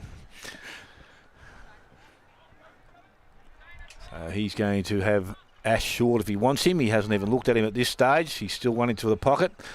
And Joel Bennett says, no, I'm going to go out wide. I'm going to look for my brother. Longer kick. Great kick. Straight into his hands too. 2-on-1 situation. He does a good job kicking out, this bloke. But is he going to be the next player in the link? That's what we need, Grub. And we got James in that out there. He'll be right. Toby Bennett goes down towards centre wing. Again, Mark not taken out there by Godwin. High tackle. Umpire said that was okay. I actually half agree with you. I still think sometimes he can do it, but not all the time. Yeah, no. You know? Some say his brother's is good, but I suppose the link's there. Ball now with Harmer. Harmer, a little right boot, goes out wide, has Benny Muir. And he is forward of centre wing. So Belpost Hill with possession of the ball once again. They're going to go into their forward line. That's a good kick. That's a great kick and a great Daniel lead. Marr comes up and takes the mark. In range, he thinks. He's take the mouth guard out and set himself up. Benny Muir just pushing forward for a short option if he wants him. He's told himself, this kid, I missed the first one, I'm going to get this one. Don't lead, you're not getting it. I'm going to kick a goal here. So Dan Marr will have to kick this every bit of 50 metres. Well, if the 50's a 50. Oh, that's true. But he has, I believe, have a little bit of breeze behind his back, so that will assist. Comes in, taking plenty of time. So he should. Runs out, kicks low, kicks long, and is just offline and through for another minor score. So 1-4 now to Belpost Hill. As we said, Corio still on that 3-1 at quarter time, and almost gone 2.5 minutes. Buckley's Entertainment Centre second quarter scoreboard. Was there a free kick? Free kick paid there, yes. So ball being brought back in. We'll change that score, Dale. Ball brought back in now. Toby Bennett with the ball, swings around the left foot as per normal. Yates stands in front, but brought to ground by Kefai. Done well. Taylor picks it up, gets a handball back towards Dixon. Ball bounces off feet. Yates and Dixon just saying g'day. Ball to be thrown back in, almost in front of the Corio coach's box here. So Yates and Taylor to do battle. Ball in. Yates uses the body, clears space behind him. No one there except Jack Hall picks the ball up. Dispossessing the tackle. Keeley over it. Tries to get the handball out. Doesn't work. Matty James shrugs one. Can't shrug the second. Gets the handball over. Quick kick forward here. Looking for it and finding Dixon. He ran the ball there. So well done by, that was Quinn. Quinn gets a handball out. Followed up there by James. Well, it's on here a little bit, but great kick forward. Herschel Carr with a fantastic lead. Right on 50 here, Carr. Doesn't seem to want to back himself, but now he has. He's This will be hard. This will be a hard kick from here. The way the wind's coming across, Grub. Yeah. So Herschel Carr has one. They tell me he was very, very, very good last week, so he's got a bit of confidence behind him. Okay. He hasn't got the dress on. Here comes Carr. Just crosses the 50 now. It's not a great kick off the boot. Let yourself down, then, mate. It is out of bounds on the full. And the resultant free kick will go to Godwin for Belpo still, deep in defence. So you're right, not a great spot to kick from, Grub, but I don't think the kick was that great anyway. So, players moving forward down the ground. Godwin about to bring the ball back in for Belpo still. Finds a short option, not a great kick. Quinn's to kick the Quinn cut off. He done very, very well. Gets a handball out to Kerins. Kerins now running through the middle, turns the ball over. That man, Toby Bennett, who has been very, very good so far. So Bennett swings on the left. Goes out towards the clubber inside the ground. It holds up in the breeze a bit there, so we've probably found where a bit of wind is. Burns runs onto it. Dispossessed, picked up there nicely by Collins. Collins, that's a fantastic kick out in front there. Handball over the top. I don't know who Hummer was going to then, but he had someone in mind. But Mark coming out hard, bit of body contact. Julian picks one. That's Doyle, picked the ball up, wrapped up in the tackle. He's been pinned for holding the ball. Didn't quite think he had enough prior opportunity for that one. Yeah, wasn't sure myself. I'm sure. Anyway. I'm dead set sure. Okay, well, I'll back you there, mate. But we all make mistakes, but I just didn't think the prior opportunity was there. So this is Haynes for Belpost Hill now. It's Martin, isn't it? Is it Martin? Yeah. Oh, Martin, is it? He is too. Adam will kill me for not getting his son right. So, anyway, Martin now just inside 50 when he kicks the ball, pushes across the face of goal. And what's the umpire? Umpire said he's paid the mark here, so... Is that Yates? Yep.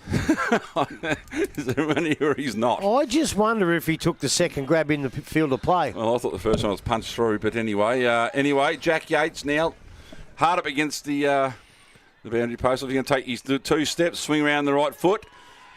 And the Belpo still players like it. The goal umpire says, I agree. Jack Yates has his first. Now, the second for Belpo still. They move to 2-3-15, a trailing Corio 3-1-19. We've gone 6 minutes. Buckley's Entertainment Centre, second quarter scoreboard. Well, it is just a light breeze, but when you've got it, you've got to use it. And I think what Corio got to do now is try and kick a couple into it, obviously. I think Belpo said, what did they kick into it? Just the one. Yep. So I think they've got to kick a couple into it. But, look, they might have got a little bit lucky there with a couple of decisions, but that's all in football. And Corio now got to put their head down and go again. It's strange, isn't it? Just because you get a slight bruise, all of a sudden you start getting out the centre. I don't understand that. But anyway, that's what they've done so far, Belpost Hill. They've been able to get the ball out of the centre. So ball back with the umpire now. This time again, both Ruckman Hudley had a touch on the ball. Yates went after it again at ground level. He's going to try and win possession back. The handball come over the top there from Hall. Goes in the direction of Joel Bennett. He picks the ball up. Little banana into the forward line. Might have the right effect, but it actually took a big, long bounce. Kerr did nicely there. Tried to tap it to his teammate running past. Went back and collected it. Went back towards the centre forward position. Bennett stands under it. Over the top there was Collins. Ball comes to ground now. Picked up out there. Cleared away Martin. Back to Collins. Back to Godwin. And he goes in the right boot. Goes out wide. And that's a good kick. He will find Norman out there in space by himself. So Norman decides to go and continue to run. Tips the ball back inside. And again, that kick's also good. Went back this time to Martin again. So Martin transfers the ball across the ground. Benny Mills in space. Well but Kefai made the contest. BJ O'Toole picks the ball up. Steps around one. Looks to the forward line. In best position was Jelinek. Couldn't take the mark. Good ball from behind. Jelinek went back and collected it. But again, he's got some pressure there from Collins. Tried to force his way out of the contest. Umpire gave him a little bit of time, but he did stand up in the contest and he got the handball out. And the ball is now back in in the hands of Martin once again. Goes towards centre wing. Toby Bennett read that nicely. Slips in and takes the mark. He goes quickly back into their forward line. Belpo still with the numbers through their hands. Herschel Gibbs. Carr picks the ball up, goes to Keeley. Keeley long into their forward line. Going back, Collins. Actually, wasn't Collins that time. It was Quinn. Couldn't take the mark, so at ground level it was picked up there. Godwin got through the contest, fed the ball out. They run the ball now through Lynch. Has a look upfield. Left foot kick. Had to be good. Set himself a target. That was Jones. Spoil from Hall. Picks the ball up. Tackled. Not coming out. Umpire will come in. Herschel Gibbs. Yes. Herschel Gibbs. Dropped the World Cup. You actually you got the wrong way. You're looking at Josh Norman's dad. He played with Herschel Gibbs at Natal. Oh, that's where I got it from. Or Jonty Rhodes, or one of them anyway. So a good contest there. Ball comes over the top, picked up by Kefai into the forward line. Oh, nearly picked up there by Burns. Actually, I'm not too sure the ruckman had the right to take that ball in, because I don't think he was a nominated ruckman. There was a strong tackle there. It's at the top of the square, picked up by Collins. He goes outside. Whether it's fortunate or not, it doesn't matter, because the hands of Norman went over the top there, into the hands of Martin. Got plenty of time to pick the ball up, put himself under a little bit of pressure, got through the contest, got the handball out. I think I said he was taken by the leg, so he's going to win a free kick anyway. Yeah, he wasn't taken by the leg. It was a good tackle to begin with, but the Slipped hands down. dropped, so it's a good decision, umpire. So he decides to transfer across the ground to his captain and cage, whatever he is, Jack Yates. And Ruckman, he's going anything. yeah. Rackman extraordinaire, I'd say. Ball from Yates high into the forward line, not giving his teammates much of a chance. Doesn't matter. That's straight on the hands there of Josh Norman. He'll come out and go back and try and kick the third goal for Belpo still and put him in front. You're saying Yates is a genuine utility Yeah, back mate. in the old days. I As I think he said- plays cricket there and soccer, badminton, netball, anything you want. Yates there. He's like a Blickards, mate, but he just hasn't got the size. Yeah. So Norman from directly in front kicks it goal, and it's straight back over the umpire's head. Belpo still now have the lead. They are 3-3. They lead Corio on 3-1. We've gone 10 minutes. Buckley's Entertainment Centre, second quarter scoreboard. Well, they didn't get the ball out of the centre that time. They come from the back line. It hasn't happened much, but they got their way down there. Again, a couple of free kicks, but they were the right ones to be paid by the umpire. And I just think the pressure that they might not quite have put on in the first quarter, they're putting on now, because some of the Corio boys, they're making a couple of mistakes. They left it. Lucky that bloke did have time out there, because he took him half an hour to pick it up. But that's what you've got to do. Get it into the forward line, and a lovely mark by young Josh Norman. So Hecker's gone in the middle now to take on Taylor. Taylor wins that one convincingly, finds the hands of Hall, who drops it, loses it. Quick hand out there. Finds in the hands of Dixon, who drives Corio into attack. Ball falls over the back. Everyone overruns it except Savanka, who hacks one out of mid-air. Savanka! And has put Corio back in front with a fantastic goal off the turf there. Corio 4-3, Belpo still... Corio 4-1, Belpo still 3-3. Well, it wasn't just the kick. He tapped it out first out of the pack. A beautiful bit of play. Got the boot onto the ball, and is now a big contender for the Kempy Engineering goal of the day. What do they win for that?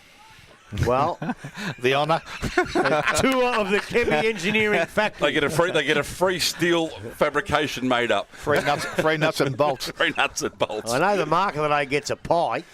All right, ball back to the middle now. Hecker versus Taylor again. Taylor wins that one down convincingly again. Picked up, wrapped up straight away as that Harmer. So not going anywhere. So we'll do it all again. Ball in the air. So Taylor uses body. Hecker wins that one down. Double hand towards Collins. Collins picks ball, handball up over to Harmer. Harmer breaks free. Got time now to steady. Goes long down the line looking for, not quite finding Marr. Picked up there by Doyle. Doyle comes out wide to Kefai. Takes a fantastic running mark. So great kick. Kefai now trips ball over to Savanka. Savanka flies high, doesn't quite take the mark. Clissold recovers, keeps his feet, taps the ball forward. Kefai interferes again, knocks it forward. That's good. Dixon gets the ball, handball out towards Hecker and Taylor. Hecker taps the ball 4 or 5 metres forward. Going out of bounds. He's a big unit. Hecker Finney compared to the rest of them, bigger than Yatesy. So ball right in front of the Corio coach's box here. Hecker and Taylor to do battle again. Ball comes in, goes over the head of all the ruckman, falls in the hands of Harmer. Harmer. What have we done here? Well, he can't touch the ball because he's not nominated. He's ruckman. not the nominated ruckman. Well, then throw it in again. That's what happened down here. No, That's what I thought. Okay, right. Okay, now I'm with you. So Joel Bennett Drives Corio back into the attack looking for Keeley. Out pointed there by Quinn. Ball hits the deck. Carr couldn't get rid of it. Oh, sorry, not Carr. Burns couldn't get rid of it. Ends up in the hands of Keeley again. Goes to Savanka. Has taken a fantastic one-handed sliding grab. Grubby, not watching that one, mate. I was watching it. I was just thinking about the last one he went for down here. And I think what you probably got to do, and he's going to learn that. He's only a kid. But you must keep your eyes on the footy. He just dropped his head a little bit. Kid coming out of 18s football, fair enough. Brock Savanka on the left foot. Has hacked one in a minute ago. Couldn't quite do the same here. It's gone through for a minor score. Corio 4-2-26 leading Bell Post still 3-3-21. 13.5 gone. Buckley's Entertainment Centre scoreboard. Did I say that nice enough? Yep. Yes, you did. Willie Kerrin with the kicking in duty. He decides he's going to go short and wide. Kicks is okay. Mark taken out there. And I reckon this is McIntyre out there on the far side. He's going to come back inside to Willie Kerrins. Gave him best last week. Goes short again. This time, Herman. Best players just had to read the paper Monday morning, which I did. That's why you come here. Get the votes again. Read the paper. From the middle of the ground. Picked up by Flacavento there. Goes outside to Herman. That's a lovely kick out wide. So Bell Post still have moved this nicely into their forward line. This is the important kick. In front, Ash couldn't take the mark. Ball hits ground. Picked up by Bennett. Got the handball out. That's McIntyre back there. So he must have moved down the ground pretty quickly. Quick. I'll tell you what, he's quicker than a lot of blokes out there. And the ball from Bingham has gone over the boundary line and will be thrown back into the field of play. That's what you did last week. You kept calling McIntyre when it was somebody else. I told you we had a lot of possessions. Jeez. As long as you don't go to the video, I'm all clear. That's what Joel Bennett doing it. Kick it one end and down the other end 30 seconds later. Yeah. The ball will be thrown back in. Again, Ruckman Taylor takes the ball. Yates picks the ball up. He goes back towards the goal square, but it goes across the face and has run out of bounds. Hopefully not a deliberate act, says the umpire. No, that's good. We'll have a throw-in which will take place. Question that last 10 seconds at last night's game, was he diving on the ball and holding it in? Or the mattress. Yeah, so the ball in that ruck contest, Yates gets the ball out. Again, it goes into the hands now of James, tries to run with the ball. He actually can't pick the ball up yet, but he's taken another 20 metres. It's Bell Post Hill who picked the ball up through Herman, kicks the ball back inside 50, Mark not taken, Hall had it. He was tackled, umpire said in the back. So Jack Hall is going to be the recipient of a free kick. Defensive 50 for the Corio side. Going to go short and across the ground. Kick will be okay. Marcus taken out there by Burns. Destin Burns now looks to deliver the ball towards the centre half or centre wing position. Runs and carries, goes long. Savanka's got to be the player in the air, but good strong hands out there by Godwin. He took the mark this time, swings and goes back inside to Flacavento. Runners the far side, and again they've got numbers out there. Jones will be the first one there. He takes the mark, steadies himself, looks forward. Another nice present up, and the mark has been taken by Harmer just inside the 50. Not too sure that he has a distance here. He's got Yates shorts if he wants him. Ignored him. He doesn't Still think looking. he has. He's not too confident. He's going to load up. Wide. No, he definitely hasn't. Ball goes towards the pocket. Marr tries to take the mark. It comes out of the contest by Bingham. Kicks it long outside 50. Runs towards the boundary line. Umpire's indicating deliberate. And it's going to be a free kick going to Bell Post Hill. So Jones will have another opportunity to bring the ball back inside their forward 50. I suppose he did head there. He did head there. So it's a short kick. Mark has not been taken out there. Back, Umpire says, let's come back. He's not over the mark. So we'll have a play 2. Rewind. Redo it again. Yep. So he's got another opportunity here. Again, he's going to look to drive the ball long. Top of the square. Taylor's there. Ball comes to ground. And it will be rushed through for a minor score. So Bell Post Hill now to 3-4. They trail Corio on 4-2. We've gone 17 minutes. Buckley's Entertainment Centre, second quarter scoreboard. All right. Yeah, mate. Joel's off the ground again. Toby brings the ball back in, goes short, finds Doyle. Doyle plays on quickly, chips the ball over the top, sets a big task here. Yates gets through, punches the ball towards the boundary line, away from O'Toole. So ball to be thrown in. Bell Post Hill's half-forward line. You're right in that respect. I think Toby Bennett kicks the ball out as well as Joel. I've got no doubt with that. Yep. So Taylor and Yates do the ruck work. Hope no one else touches the ball this time. The ball comes in. Yates uses his body well, taps the ball down. No one in particular. Taylor fights for it. Yates ends up picking up, gets a quick handball out. Ball spills free onto the right boot. Quick kick out of the pack, punched out by Godwin. And we'll have a boundary line throw in pretty much true centre here. Corio right in front of the social rooms. It's a Darren Bennett thing. He realised if the other side kicked 15 points, that's 15 extra possessions you can add on to his 40. Finishes up with 55. That's Degani counting, is it? So the ball to be thrown back in now. Yates and Taylor. Favours the side of Taylor. He wins the ball down. No one in particular picks it up. Ball now bouncing around, wrapped up in a tackle. Umpire comes in and says, I'll have that. Thanks. True centre wing here. Far side of all-in-one oval. We've gone 18 minutes. Buckley's Entertainment second quarter scoreboard. Ball in the air now. Yates Taylor wins that one down convincingly, but Harmer runs on it, taps it in front of himself, picks the ball up, swings on the right foot, drives it long, looking for Norman. Norman couldn't quite complete the mark. Bounces over the back, handball out here. Jelenic runs onto it, handballs the ball over the top, finds, is that Keeley? No, that's Cotter, sorry, the long sleeve. It's like going over to, what's the name? General public over there and seeing the bowling balls everywhere. At least he's got long sleeves. Yeah, and even the umpires have got it as well. But anyway, inside Bell Post Hills, forward 50 here. Hecker goes up, doesn't quite win that one down. Ball hits the deck, bouncing around, picked up there, fed out quickly again. That's well done at the end off the ground, but turned over and turned over again the other way. So that was high. So Corio have a chance to relieve the ball now from deep in defence. Handball there by Joel Bennett. Not a great one, but Matty James made it look better than what it actually was. On the right foot, comes out right out here in front of him, looking for BJ O'Toole in front of our coach's box, our commentary box. Keren's done very well, picks it up, handball over to Herman. Herman goes long again looking for Collins. He's got Doyle right with him now. It wasn't Collins, actually, sorry, it was McIntyre. But great pressure by McIntyre there after being turned inside out. Pressure back on to Doyle, who kicked the ball out of bounds on the full.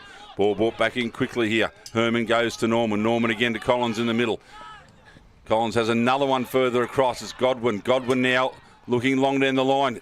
Just over the head of the Corio play. It wasn't a great kick. Didn't give the leading forward any opportunity. Ball picked up. Joel Bennett now. Quick kick on the right foot. Goes underground with it. Only as far as Quinn. Quinn spills what he should have taken. Well done there by Savanka. Savanka handballs over the top. Long kick here by Burns, looking for... Good boy. Oh, Herschel great Carr. mark. Herschel Gibbs, is that down there? Slipper. Gee, that was good footy. And Corio kicked the goal. Spank kicked that one with a nice little flick over the top there. They move to 5-2-32, leading Bell Post Hill 3-4-22. We have gone 20 and a half minutes of the Buckley's Entertainment second quarter scoreboard here at All-in-One Oval. I tell you what, you see Bennett do a kick like that and you go, oh, that's not a great kick. But he's looked up, he's had no one. He pretty much had to kick it to Bell Post Hill players. So he kicked a terrible kick on purpose to make it hard to grab and give the Corio forwards a chance to jump onto it. A magnificent mark. Handball over to the young kid in Savanka. I tell you what, this is for the footy we come to watch. That was brilliant footy. Bell Post Hill went from coast to coast a few minutes ago. We picked the right game. We've got a couple of sides that are having a dead set go here, and it's very, very entertaining. So we It come must back be to nearly half time for food too. So we come back to the middle of the ground. Taylor doing the ruck work, got the ball out, but it's Yates who's going to pick it up. Goes to Collins, fans off, got the handball outside. It was okay, hit Godwin. Yeah. Now he gives it to Kerens, and Kerens through the half forward line goes towards the big fella in McKay. Can't get down and pick the ball up. Pressure arrives, so Corio now trying to win possession of it. Actually, it bounced off a player's head there. Ball comes back inside the Harmer. He's tackled by Kefai. Good chase, good persistence there. And he will be rewarded with the free kick. So Dylan Kefai, inside forward, or defensive 50 I should say. He goes back towards the wing. The lead-up player is O'Toole, comes up and takes the mark. And this is Kyle. He looks back in the middle of the ground, goes towards Joel Bennett. Running player from behind is Ash. Gets around and now uses him. That's a great kick and it's going to set him up nicely. Ash didn't complete the mark. Got out of trouble with a handball. Goes towards his teammate there. Back to Kyle O'Toole who runs inside 50. Kicks towards goal. And he is just offline. And misses. Now 5-3 for the Corio side. 3-4 to Bell Post Hill. 22 minutes gone. Buckley's Entertainment Centre second quarter scoreboard. Benny Muir. Little short kick to the pocket. Marcus taken out there. I think that's Clissold. He's going to go back to Benny Muir now. So a little bit of possession football. Straight up the line they go. This time to Quinn. So he's got the ball and he's going to bring the ball out wide. Teakin. And he takes the mark. So they've done the Bell Post Hill part so far. The next one's going to be the important kick. He's got options back, and that's where he's going to go. Dangerous, because Carr did nicely and got there with the intercept. Quinn's gone back and collected it again. Now he chips it towards Godwin. Oh, nice kick. Good mark. He had to take that because Jack Hall was right in behind him. Now he has to kick it well. Yep, so Godwin's done that nicely. They've got to Benny Muir. So Muir now from the centre-half back position goes back into the middle. Bennett's there. Yates is also there. Ball hits the ground, coming through. Keeley picks it, taps it up towards Bennett. On the right boot, goes out towards Jack Hall. Collins trapped that nicely. Had it, lost it. Can't go back and needs to pick it up. Has a handball that goes inside to James. He was taken. His feet were taken. Goes back to Bennett. Looks at goal. Finishes. Yes, he will. Yes, he will, I think. Unbelievable. Umpire said it is all clear. Joel Bennett has his second of the afternoon and the sixth now for Corio. They move to 6-3. They lead Belpost still on 3 goals, 4. 23 gone. Bucklers Entertainment Centre second quarter scoreboard. Look, great pressure, great tackling, a few Both sides. mistakes. Yeah, from both sides, a few mistakes. One from someone, then the other side. But it just gets finished off with a touch of class, doesn't it? He's the bloke that don't fumble. He's the bloke that don't muck around. I might sound like I'm his number one supporter, and guess what? I probably bloody am, but he just finished it off with it. After all those mistakes under pressure, he finishes it off with a touch of class, and he's just beautiful to watch. Probably started it too, back through the middle. Yeah, back through the middle he did, yeah. Yep. Great kick to Ash, who probably dropped what he should have taken. Anyway, back in the middle now. So, Jelenik versus Hecker. Hecker wins that one down. No one to particularly pick it up, but Herman runs through, does well, gets it to Collins. Collins wrapped up immediately. The umpire says it's taken high from the second tackle. He probably was. Gets the ball out. Driving forward here. Belpost still. Yates picks it up, gets a handball up. That's a great handball. Driving long now, Norman. Looking towards Mar down the square. Mar's out pointed there by Cotter, sorry. Quick kick out, looking for Kyle O'Toole, and it has gone out of bounds on the full. And that's Zach Jones, I think. His boots have faded from last year a bit further. Not quite as orange as they once were. So Zach Jones deep in the pocket here for Belpost still. Sizing up his options. I think he's going to have a shot for goal. So he'll be kicking from about 25 on a very, very tight angle. So creeps around, gives himself a couple. Kicks the middle of the ball, not the point. Comes back, and that's a fantastic mark taken there. Is that Mark? Plays on straight away, kicks over his shoulder, left 4-4 Belpost still. That's Mars first for the afternoon. They said Belpost still moved to 4-4-28, trailing Corio 6-3-39. Buckley's Entertainment second quarter scoreboard. We've gone just over 25 minutes. Well, we said earlier about just little mistakes can cost you, and just one bad kick to go out and fall and puts Belpost still in the van. It was a terrible kick off the boot too, but a good mark, good goal. And I tell you, I'm really enjoying this. This is bloody good footy to watch, and I'm really enjoying it. That's good, mate, because I think it's a cracker. Absolutely. We haven't got that stupid text machine, have we? Yeah, it's over here. We're not ignoring it. So ball in the air now. Hecker to take on Jelenik again. Jelenik wins that one down, goes through the hands of Collins. Herman picks it up, drives Belpost still forward again. Yates comes out, full steam. Norman leading towards the race. We kicked off the ground there by Jelenik. Matt still going, kicks the ball further forward again, picks it up now, runs out of room, and we'll have a boundary line throw in between the 50-metre line and the half-forward line for Belpost Hill. 65, 70 metres round from their goal. So another one now, be nice. Grubby just ticked over 26 minutes. Buckley's Entertainment second quarter scoreboard. Ball thrown in now. Taken by Jelenik out of the ruck, drives Corio over the centre of the ground, coming out and taking the mark. Godwin. He's been very, very good today for Belpost still. In the areas. And he's been better since he's gone back behind the ball. He's got to kick it well. So Dylan Godwin now drives Belpost, looking for Yates. It's a 2-on-1 contest. Toby Bennett just reaches over the back there and says, I'll have this one. Steadies up now. Turns on the left, plays on. Good little block there. So by Doyle, releases him, gives him a bit of room to run. Collins flies, ball brought to the ground, off the toes of Keeley, picked up by Kerrins, who's wrapped up in the Keeley tackle immediately. The umpire says, I'll have it now. Almost true centre half forward for Corio. We've gone 27 minutes. Buckley's Entertainment second quarter scoreboard. And I tell you what, they're doing a damn good job too. The umpires here today. So ball in the air, Hecker brings the ball down the ground. Picked up by, I think it was Kerrins, but no, it wasn't. He's further back with the blue boots. Anyway, it's in the hands of Jelenik, who loses it to Herman. Herman on the left boot. Yates in front position. Bennett comes from behind. Ball tapped forward by Yates. No one home for Belpost still. Ball on the deck now. Picked up, quick handball out. Finds Smith. Smith gets the handball through. Players running on here for Belpost still. Plenty of space on the right boot. And has missed that by Some distance out on the full by young Norman. Had probably a bit more time than what he thought, I think, Grub. Yeah, I thought he would kick that, but it was just a bad one off the boot. Could have gone on the left, I would have thought. So Cotter to bring the ball back in there for Corio. About 28 minutes about to tick over here. Buckets Entertainment second quarter. That's fortuitous by Bingham there. Gets on interchange. He meant to go long towards him. Shanked the kick off the boot. Collins ends up with it in his chest. Gets a quick handball over the top. Doesn't find anyone in particular. Running straight through was Matty James. James goes out to Keeley. Keeley gets a handball. Is going to run out of space. Unfortunately, Matty James run through there. Did very, very well. So we'll have a boundary throw in here. Deliberate? No, not deliberate, that one, mate. It was here the other day. Yeah, well, that was the other day. When Joel Bennett was standing on this side of the line. Ball thrown back in. Hecker wins it over top. Just tap back towards him, wins it looking for Collins, but it's cut off by Herman. In the end, Jeleni picks it up. That's a great tackle at the time, and he's paid holding the ball. So Bo Collins 50, will get the free kick. 50. Oh, what are we going to have? What are we going to have next week at training, Grub? We've had the press, we've had the haircut. Who was it? Jelenic. Matt Jelenic. How big is haircut? Oh, I think you should get the haircut, the same haircut as the bloke in the seconds for giving 50. Get him to Kevin Bartlett. Just shave the middle out. Do they get options? Have they got options? No, no. Yes, they got a dice. They spin the dice. Oh. So Bo Collins here, almost right on half time, you'd think. So looking for a Bellpost Hills fifth. Comes in. Deliberate kick off the boot.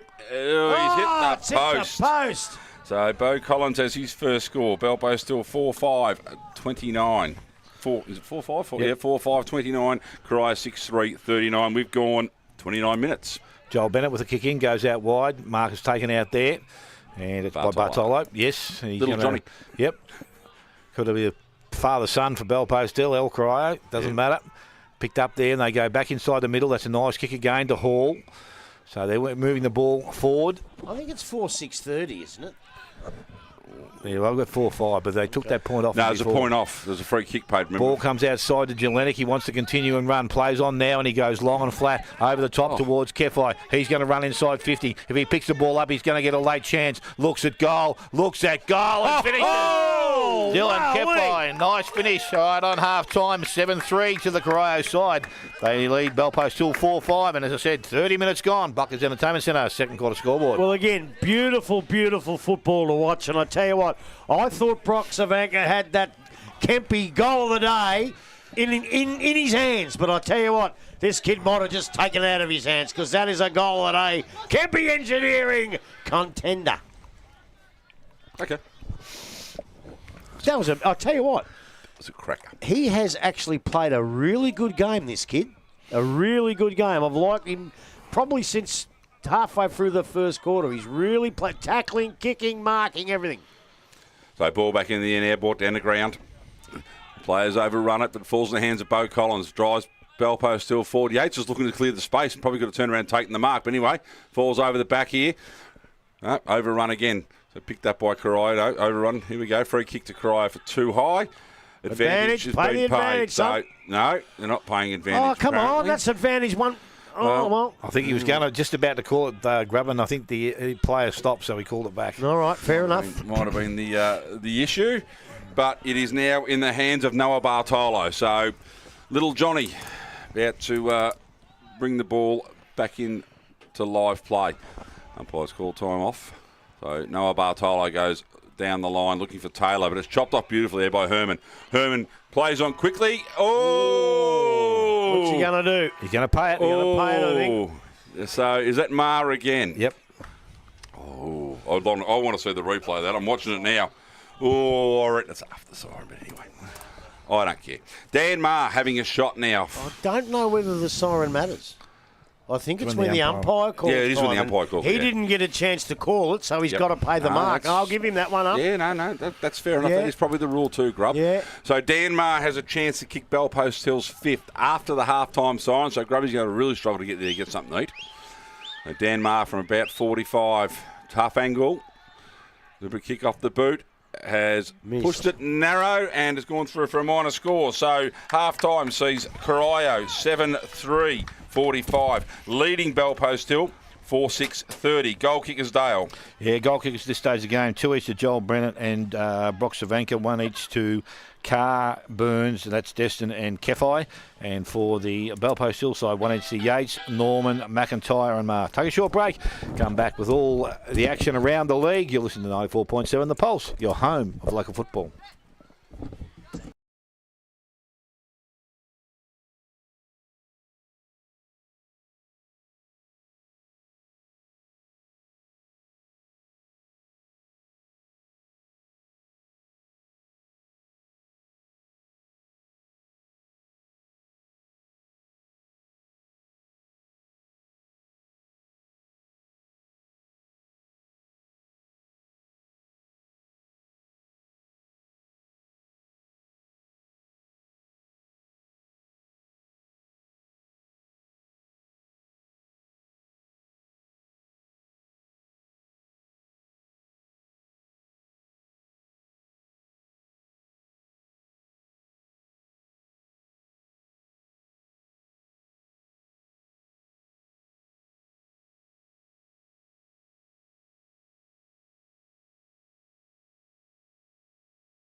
Right, welcome back to All in One Oval, where we see Corio at 7:3:45 leading Bellpost Hill. They've still got 4:7:31 there, Dale. I've got it at 4:6:30. So Me too. there was that one behind that was taken off for a free kick. So the Corio team are out here, ready to go. The Bellpost Hill are yet to appear. They're about to come out now. Grub, if you get off your big font, do you want to give us a rundown from the first half, mate? Well, I tell you what, firstly, I'm going to give you a rundown of the scores? half-time spread. Oh, the spread. And I tell you what, Incy, Linda, and all the ladies in the canteen, stand up and take a bow. That was a wonderful, wonderful half-time session. Diabetes is not going to go too well on those chocolate things I had to eat. But, by geez, it was a great spread. Thank you very much. The game itself, just as good. It's just a fantastic game to watch. Yeah, there's mistakes, but they're being caused by the pressure of both sides. Bellpost Hill got themselves back into it and got them a little bit closer. This is the quarter where if Corio are going to win, they got that bruise, they need to kick a couple of goals early and try and put the game out of hand. I tell you, it's last week was hard to find good players. This week there's an abundance of them. Joel Bennett, well, there's none better than Joel Bennett. He's had so many possessions, I'll run out of ink. Toby Bennett is just as good. They're neck and neck, if you ask me. Jack Hall had a good quarter. Savanka looked down and did some nice things. Jelinek and Dylan Sefai. What a magnificent quarter of football that was. At Bellpost Hill, Godwin again, but he needs to kick it better. Bowie Collins played better that quarter. Yates was in it all in everything again. Harry McIntyre was getting kicks both into the ground at the same time, thanks to Smithy. And Ma again looked dangerous. This is a really good game. Let's keep it close and have a great afternoon. Good football. All right, umpire's about to come in the middle. Dale's, I know he's trying to work out now. I think he's looking for the dial up for his internet. Gone past that. Well, you're old. You don't know what you're doing with phones and that. Just come and ask me. All right, we're just waiting for a couple of spectators to get over the fence, are we? I just got me an app going up, and Karatha are leading Broome by 7 points. Well, that's nice. Ball in the middle of the ground this time. Taylor does ruck work. Also, Hecker's in there now. So ball at ground level. Picked up out there.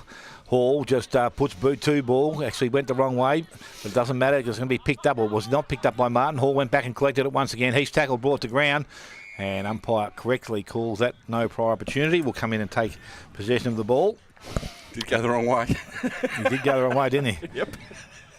He'll need to reset himself. Taylor this time wins the ball out. Gains back towards Hall once again. He's tackled from behind. Hecker brings him down. Picked up out there by Norman. Back to Collins. Collins now goes along into their forward line. Bingham's there. Flacavento in the front. Umpire said it's been infringed with. And a free kick will go to Flacavento. So Flacavento chips the ball short. Nice kick. Good kick. Movement. And the mark's been taken out there by Norman once again. Should go back and shoot for goal. Been very good, Grub. Yeah, he has. Been such a good cricketer, I wasn't sure he'd be a good footballer, but he's going pretty well. I tell you who's not going. Well, he mustn't be going very well. Because my wife, Lisa, decided to listen to us today and fell asleep just first minute into the second quarter. So Norman now comes in, a kick of about 35 metres. We're right behind the ball. That is as straight as you'll get, and that's straight over the umpire's head. He's got his second of the afternoon, and Bellpost their fifth. They moved to 5-6, and Corio on 7-3. Actually 5-6 to 7-3. That is correct, Spider. We were right. Yes, we are, and we've gone a minute 30 to Granny Stockton Sports third quarter scoreboard. Look, the quarter's only just started, but it was such a vital goal. Corio need to come out, as I said. They got a bruise, kick a couple, and then Bellpost will go back the other way with a beautiful kick from young Josh Norman, and they kicked the first one against this bruise. So we've got a fight on our hands here. That's what we're here for, mate. We've called it. Fantastic game of footy so far. All right, back in the middle now. Hecker and Taylor lie again. No one really wins a clear tap down there. Picked up by Yates, who's been tackled, brought to the ground. Umpire has said it's a sling tackle. Yates takes the resultant free kick. Had a couple of handballs. He's missed Godwin. He's gone back and got the ball himself. now he might find himself in trouble holding the ball, I reckon. Yep. So did well in the first instance. Very, very sloppy with the handball there. Turnover. So Burns takes the resultant free kick, swings it out wide. Nice kick. So James now ducks around his opponent, drives Corio long. In the forward line up front there. Oh, nearly the second or third attempt there. Burns. Ball spills at the back. Good handball by Kerrins. no, Godwin that wrapped one up straight away. Umpire said no prior opportunity, which is fair enough. We're 15 metres out from the Corio goal. It's a good decision, but by crikey, it wasn't a good decision to handball him in the goal square, nearly under almighty pressure. Anyway, the ball brought down there by Hecker. Handball out over the top. Now a chance for Clissold, who drives the ball out. Looking for a teammate. Taylor comes across, chops him out. It's almost a flick up, but it worked well. So Ash drives them long, goes over the back there, hits the ground. Picked up here by Godwin again, chipping the ball across, looking for and finding Ben Muir, who does well to pick it up below his knees. Swings around looking for Norman again. Norman, no, in front was Harvey Martin. Couldn't quite take the chest mark. He's on his own there, 2-on-1. Some help arrives. Umpire says, no, I'll take it now. So just outside the forward 50 for Corio. So the Ruck's coming in now to do battle. It's Bennett versus Hecker. Hecker wins that one down quite convincingly, but Belpo still player there, falls over under the pack. Picked up now. Umpire's going to have probably no option to come in and ball it up. But the boundary line has beaten them all to it. So we'll have a boundary line throw in right on the 50-metre line here for Corio. So, as I said, Grubb, one to cry here. Make it interesting again. Ball thrown in. Hecker wins that one down very easily. Anyway, Collins wrapped up immediately into tackle. So it wasn't Collins actually. It was Jet Herman. So and there's Yates again getting up at the bottom of the pack. And there's not much he isn't doing. So Hecker versus Jelinek. Jelinek wins that one down. BJ O'Toole's lurking at the back, picks the ball up, swings around, gets the handball back to Dixon. Dixon breaks one tackle, quickly throws on the right boot. Lucks of fortune at front there, and the mark has been taken. So Destin Burns looking very lively up there and has the whole way through, hasn't he? Well, he's a good jumper. When he jumps like that at the ball spot, he's going to take a fair bit of beating. He extends those Inspector Gadget arms, mate. So Destin Burns has one for the afternoon for Corio. I've worked out why she fell asleep. Why? She's got it on the wrong bloody station. Heard your voice. So Burns, a bit worse than a 45 degree angle, but about 25 metres out, and is generally a very, very good kick for goal. So there's a commentator's curse. Drops it very, very... The goal umpire has not even moved. How good is that? So Destin Burns has his second for the afternoon, the 8th for Corio. They moved to 8-3-51. Leading bell post still 5-6-36. We've got 5 minutes, 10 seconds of the Grandi Cycling Sports second quarter. Third quarter, sorry. And I think that's the whole crux of the matter here. You know your Bennetts are going to keep going. Sapphire's going all right. All these blokes are playing good footy. The young blokes like the Burnses and all in this game of footy. So back with the umpire in the middle of the ground. Taylor and Hecker. Taylor up over the top, did that nicely. Comes up there. Logan Dixon got the ball out, went to his coach or captain there, and Joel Bennett into the half-forward line. Great and kick. a good kick there, and the mark has been taken out there by Burns. This is Hayden Burns. He plays on quickly. Good quick lead up. Again, Kerr comes up at the ball below his knees, takes it nicely, and he can go back and kick Corio's second goal within a minute. So some nice work there.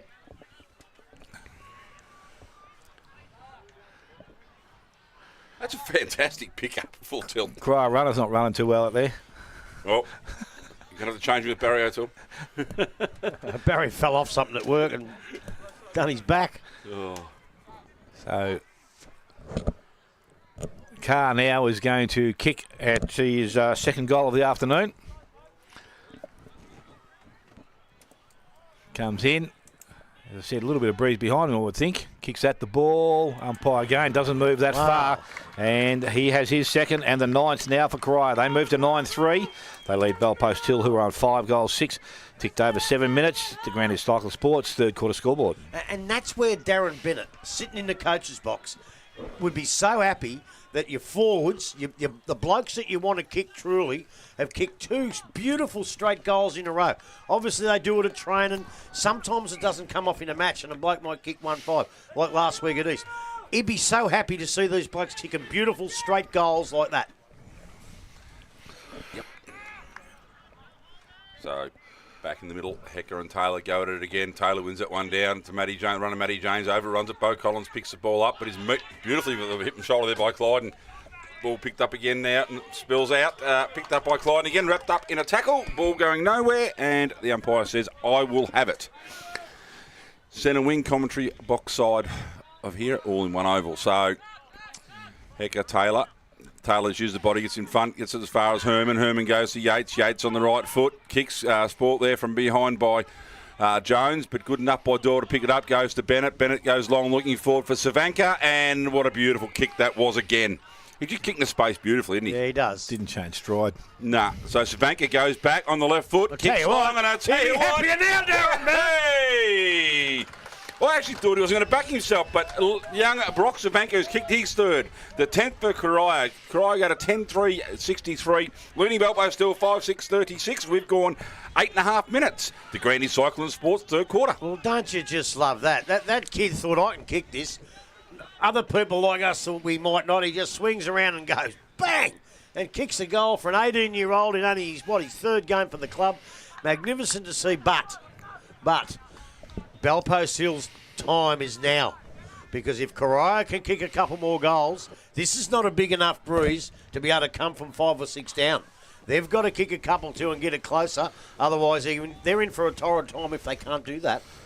So back in the middle we go once again. Taylor over the top very nicely. He goes towards Matt James. Unfortunately, he slipped and the tackler was just over the top a little bit. It was a bit unlucky, actually. Yeah, no, it was. He did slip. He actually slipped into the tackle. And Matty James now decides to go long with his kick, and it's a long kick inside 50. Ball gets through the contest. It's going to be cleared away. Muir has it for Belpost Hill, brings the ball out towards the half-back line in front. Nice, good mark there from Ash, and he will go back. He was going to give the handball, thought he'd given it. He now decides to go longer into their forward line, going back. Mark over the top, went to BJ O'Toole. I don't know why he wasn't paid a mark. Savanka again, banana off the boot. And I'll tell you what, he has got his 4th goal of the afternoon. Wow. 11-3 now to the Corio side. 5-6 Belpost Hill, and we tick towards 10 minutes. The Grandy Cycling Sports third quarter scoreboard. I said in the preview that Darren Bennett decided to go for these kids, even though they were 4-pointers and 3-pointers, instead of getting some players from the GFL seconds at the same points with a bit more experience. It's starting to come to fruition as early as round 3, because that kid then in the last couple of minutes has really set the whole Devils playground alight, and I just love to see that. It's just beautiful footy. Good, well done, son. Back in the middle again, so Hecker and Taylor. Taylor wins it, and down Bennett taps it to his own advantage. Can't go through the hall, comes through the eye, picks it up. Oh, it's McKay in the middle now on the ruck, so that could be too high. No. In the back, too high, either or. So free kick there to Dixon. Grabs the ball, gets the handball out to Hall on the trusty left foot. Drives it long into attack for the Devils again. Line at the back, Carr couldn't take the mark. Destin Burns picks it up, gets a handball over the top. BJ was there, but wrapped up in the end is Kyle. the other. Is that Kyle or is that the other? Is that the other Burns? Is that Hayden Burns? No, it's Kyle O'Toole. Gets up a bit gingerly. Look, he had to go there, Billy, but I think in the end he might have gotten his way a little bit. Yeah. But you got to go. Your first call was right, Spider. It was okay. That's not often. So anyway, the ball's cleared out defensive of Belpost still. Clyde and run back with the flight. That's a fantastic grab running back the flight of the ball. Quickly plays on, and here it is, that man Here's again. his guy, Oh, no, he's dropped it, but he's got the banana from the pocket. Got a bit ahead of himself there, the young fella. He gets his second behind for the day. Brock Savanka has 4 goals too. Corio moved to 11-4. Belpost still 5-6. We have gone 11.5. The Grandy Cycling Sport third quarter. So ball now is kicked in there by Godwin. He goes out wide. Good kick. Mark has been taken inside offensive 50, but they maintain ball. Goes wider. Herman it is now on the far side of the ground with ball in hand. He's outside offensive 50. Geez, they've covered their options, the Devils, haven't they? Yeah, and they're going to go down the line here, go short towards centre wing. Ball gets out the back. Harmer's escaped out there, needs to pick the ball up, taps it in front of himself, continues to run after it, kicks the ball off the ground. That's a great kick. Actually, it nearly worked. Into the hands of Ash. Ash gives the handballs off into the hands of Cotter. His kick towards the centre-half back position. They ran through a couple of players. Yates decides he'll just pick the ball up and run through a couple also. Goes back, a long kick back towards the goal square. Races on. Martin there, tries to keep it in the field of play. I think he's done so far. He goes over the top. No, umpire says he said he threw it. Free kick. He's I'm not too sure about that. Not too sure about that, but anyway. Well, I'm just too far away from my eyesight to say anything wrong with that. That's a handball. Is it? Yep. Just watch the replay then. That's what I thought. Looked pretty good to me. So the ball is now in the back pocket. Free kick going to Corio, and Cotter will be the recipient. That could have been miraculous too if it had come off, you know. So Cotter now chips the ball, goes towards his teammate. Oh, well read there from Dan Marr. Slips in and takes a mark, and he can go back and shoot for goal. So he has 1 goal, 2 for the afternoon. He can level his score. Well, this bloke's got to step up here too, because his kicking hasn't been fantastic. To win games of footy like this when they're close, you have to be fantastic. This is going to take a hell of a good kick, but he's got to get it. So he's taking plenty of time. He's still on his backward march. I don't know how far he wants to go back, but I reckon he's getting some advice from Tari right about now. Steps in, kicks a goal. Oh, It's a shocker. poor kick. It's not even going to score. Good spoil there from Joel Bennett. Pushed it through for a minor score. So now 5-7 for Bellpost Hill. 11-4. Corio 13.5 gone. To Granny Cycling Sports third quarter scoreboard. Well, ball must hit a puddle out the other side there. So Joel Bennett about to do the kicking in now for Corio. Plays on immediately, going long out here, looking for Jelenic. That's almost a fantastic grab at the back there by Lynch. Ball brought to ground. We'll have a Banjaline throw-in right in front of the Bellpost Hill coach's box. Just about to tick over 14 minutes of this DeGrande Cycling Sport third quarter here at All-in-One Oval. You'll be happy to know Lisa's finally found the right station spot. So she's still asleep. Yep. Ball comes in. Hecker gets a hand to it. Just falls through the hands of Jones. Ball wrapped up immediately. Going absolutely nowhere. And the umpire says, I'll have it, lads. Let's throw it up. I think he's still 15 points up on Werribee. Is that all? Yep. Well, they're back in it then. Thompson lead Inverleigh by, Bannockburn by 44. Wow. And Inverleigh 6 points up on East Geelong. Oh, Kay wins that one down to Muir. Muir handballs over top to Harmer. Harmer pushed off the ball by Dixon. Got a bit of support there, but wrapped up. Flakavenko. holding the ball, he's going to say. Flakavento call for holding the ball. Okay. It's a bit harsh, I would have thought. little But bit, I anyway, think. Dixon with the resultant free kick for Corio to get them out of defence. So he comes down along the line here right in front of us. Bo Collins will fly on his own here. Great contest there. Absolutely by Kefai again, that man. Oh, I love Collins this ends kick. up with the ball. Gets the handball out. It's chopped off by Jelenic. Smothered off the boot. McKay goes to tap it along the ball. Keep tapping along in front of himself. Harmer comes across the length support. Can't quite pick it up and knocks it over the Banjaline. Kefai has had an outstanding 2 quarters of footy. This could be the turning point in his career, this kid. I had him down as a reasonable, average, fair player. He's stepped up today to be a bloody very good player. He's been very, very good. Anyway, the ball's thrown in. No one wants to touch it. So Collins ends it out to Godwin. Godwin's handball chopped off there by Dixon. Jack Hall picks it up on the left boot. Towards Keeley. Keeley sets himself. Ball brought to ground. Very well done here. They're looking to shepherd. No one want to pick it up. So the handball comes out. BJ gets the ball out over to Hall. Hall onto that left foot again. Goes long down the line. Looking for Joel Bennett. Bennett picks it up. Might run out of room. No, done very well to keep it in. Great smother off the boot there. Picked the ball up now. That was Haynes did that. Good work. Ball kicked long and high in the air. Only one person flying for it. So, going to have a shot for goal here, Corio. Just inside of the forward 50. It's young Hayden Burns again, I think. Yeah, yes it is, mate. Him and Kyle O'Toole look very similar. Very similar, sometimes. and the long sleeve jumper. So, anyway, Hayden Burns about to have a shot for goal, kicking for Corio's 12th and his first score involvement for the afternoon. Coming in now, crosses the 50, opens the angle up a little bit on the boot. Nice Looks kick. like Look a at nice that. kick. The goal Look at umpire that. did not move a millimetre. Corio moved to 12, goals 4, leading Bellpost Hill 5-7. We've gone 16.5. The DeGrande Cycling Sport third quarter. They've tweaked Corio. They need the ball straight over the umpire's head. He can't move because he's 704 years old, right?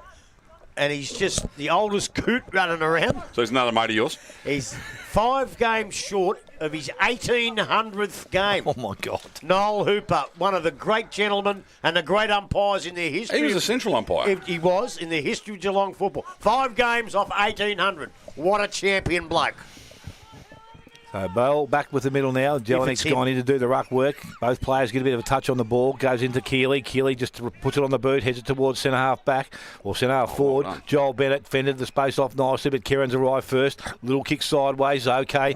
Going to run out towards Clissold, picks the ball up. A little bit of time and space, looked up, measured his kick and did that nicely. Mark has been taken out there. Hecker now on the left boot, goes further afield, has Herman. He's got pressure from behind, not too sure he's aware of it, but it didn't matter. Oh, Falcon! Falcon there. straight in the gob. That would have hurt too. Down Ball the ground, gonna down be the ground. Picked up and kicked down the ground, so it's going to go down to Destin Burns, and he's just outside there for 50. So Corio now with another opportunity with ball in hand. So he's looking for the options. Went towards Carr, out the back this time. BJ there, ball taken away from him over the boundary line, and we will have a throw in about 15 around from the behind post. The Corio side are back in attack. Falcons looked even better on replay, Grub. So I've got a question for you now, Grub. Now that they brought Aaron Taylor into this side, will they play both him and Green? And No. You don't reckon? No. Righto. So ball from the contest is quickly kicked back towards the boundary line over the bounce and out on the full. Free kick's going to go to Benny Teakin, right beside the behind post. So he now has the duties of getting Bell Post Hill out of trouble. He decides just to go long, outside 50. Yates awaits the outcome of it. Did that nicely. Go over to Herman. Herman to Hecker. Hecker wanted to give the ball back. Was tackled by Hall. All the H's. Ball now. Go outside. Back to Yates. No, it wasn't. It was Bo Collins. Went towards centre wing. And Godwin again. He's up and running. This young fella, he's been all right since quarter time. Great kick in the forward line. Son. And the mark has been taken there by Harry McIntyre. Doesn't waste any time. Goes quickly into the forward line. Mark not taken. Umpire said it was touched from behind the first one. And I think it was. Yeah, I think you might be right there. Yep, no probs. So, good decision by the umpire, and as I said, no prior opportunity, so the ball up will be affected. So he throws it towards... you've got to throw that up again. He throws it towards the ruckman. That's what said it's straight. And it's kicked off the ground. What? I'm not too sure he kicked it off the ground, but it's all clear. It could have been Tristan Lynch that maybe he's done that. I reckon it was. It was? Well... Try and Lynch. Yeah, get his name umpire, right, that's right. That's right, I will. He's almost kicked the Kempy goal of the There we day. go. But It he is. can't get his name So right. Bell Post still have their 6 now. 6-7 they are. They trail the Corio side on 12 goals for. And we have ticked towards 20 minutes to Granny Cycling Sports third quarter scoreboard. How good's this? They get away and they come back, the Bell Post Hill boys. They don't want to let it go. They want to win this game of footy, but so do the mighty Devils. This is a good game of footy to watch. I'm loving it. Oh, it's fantastic, Grub. I'm loving it. Just a contest. But again, a good decision by the umpire. He could have easily said, oh, yeah, he's got the second grab, but I'm sure he got the first touch on it. Watch it tomorrow, mate. Why don't you watch it now? I did. Well, then your eyes are stuffed because he touched that ball first, the Bell Post Hill bloke. And no one will tell No, it me was any Norman. different. It was Norman. Josh Norman. Yeah. Let's watch it again tomorrow. Harvey's son. Harvey's son. No, David. David's son. Anyway, Hey, David's got more money than Harvey Norman. Don't worry about that. Rand's not worth Got much his these days, first mate. paycheck this South African market. Ball in the air. Hecker and Taylor sort of neutral at each other. So a quick handball up Here we by go. Yates. Too quick for Bo Collins, and ball's turned over. Dixon goes long. That's a great kick to Carr. Burns. Burns with the ball now, looking long. That's a great kick into space, isn't it? That's a fantastic kick. The work rate down there, Grubby. It doesn't matter who it is. There was 3 of them running that way, but the ball just happened to drop a little bit short, and Joel just wrapped it up on his chest. He actually knew where it was going too. He moved to it, but I reckon their efficiency rate since probably quarter time, Corio, has improved immensely, and not just their field kicking, but their goal kicking as well. Well, Joel Bennett looking for his third now, and the 13th for Corio. Comes in. There we go again, another one. So Don't move, Noel. 13 goals for. We have Corio one leading Bell Post Hill 6-7. Joel Bennett has his third for the afternoon, and we have gone 22 minutes to Granny Cycling Sport third quarter scoreboard. It's always a bit worrying when they kick a lovely goal, look like they're back in the game, and the answer comes within about a minute and a half. It's just so soul-destroying for the Bell Post Hill boys. But, you know, with the way Tari coaches this year, when they've lost a lot of players, it's just go, and keep going. But Corio done that really, really well. That was a lovely kick. And now Goddard down back, or Godding, he's starting to kick a lot better than he did earlier. So Bell back in the middle this time. Taylor wins possession. He actually got kicked in the face there with the ball coming back off the boot of James. James now got the ball out, went after it, got the handball out. Needs to pick the ball up. Can't do so yet. Now he's over the top of it. Now he could be in trouble. He's pinged. Ooh, I thought he might have been lucky there. Might have been sitting over it. He had the chance to pick it up and clear it, but he didn't. Hasn't quite been as devastating as we saw round one, has he, Jamesy? No. So a ruckman go at it once again from the contest. Dixon has it. He's tackled, brought to ground. Umpire will have a repeat performance. Still on the far side towards centre wing. This time Maher up over the top. Taps the ball back towards the boundary. It's kicked off the ground. Leading the race for the ball. Herman, he picks the ball up. He wants an option running past. Doesn't have one. Good smother there. And again, that's some really nice work there from Doyle. Kick. That's a free kick because he took his legs out. That's got to go to Yates. He's paid it. Yep, he's paid it. Beautiful umpire, and that's what we want to see. So Yates now, he delivers the ball quickly, goes towards Colin, used his body nicely and takes a mark inside 50, plays on, goes and kicks into the forward line. Now, I heard the whistle blow. Yeah, he's brought it back. Why? I don't know. He must have been lining him up for goals. Well, he might have never come back behind the mark. I don't know. But I think he can play on. Once he lines him up for goals, he's got to blow time off. So maybe he hadn't blown time on. Could be. Short kick into the forward line. Good lead up by Godwin. He's taken the mark and he can go back and he will kick for goal. He's from Swan Hill, they tell me. Swan Hill. Swan Hill. Trained with them all last year and drove back to Swan Hill to play footy on the weekends. Wow. So Dylan Godwin comes in. Kicks at goal.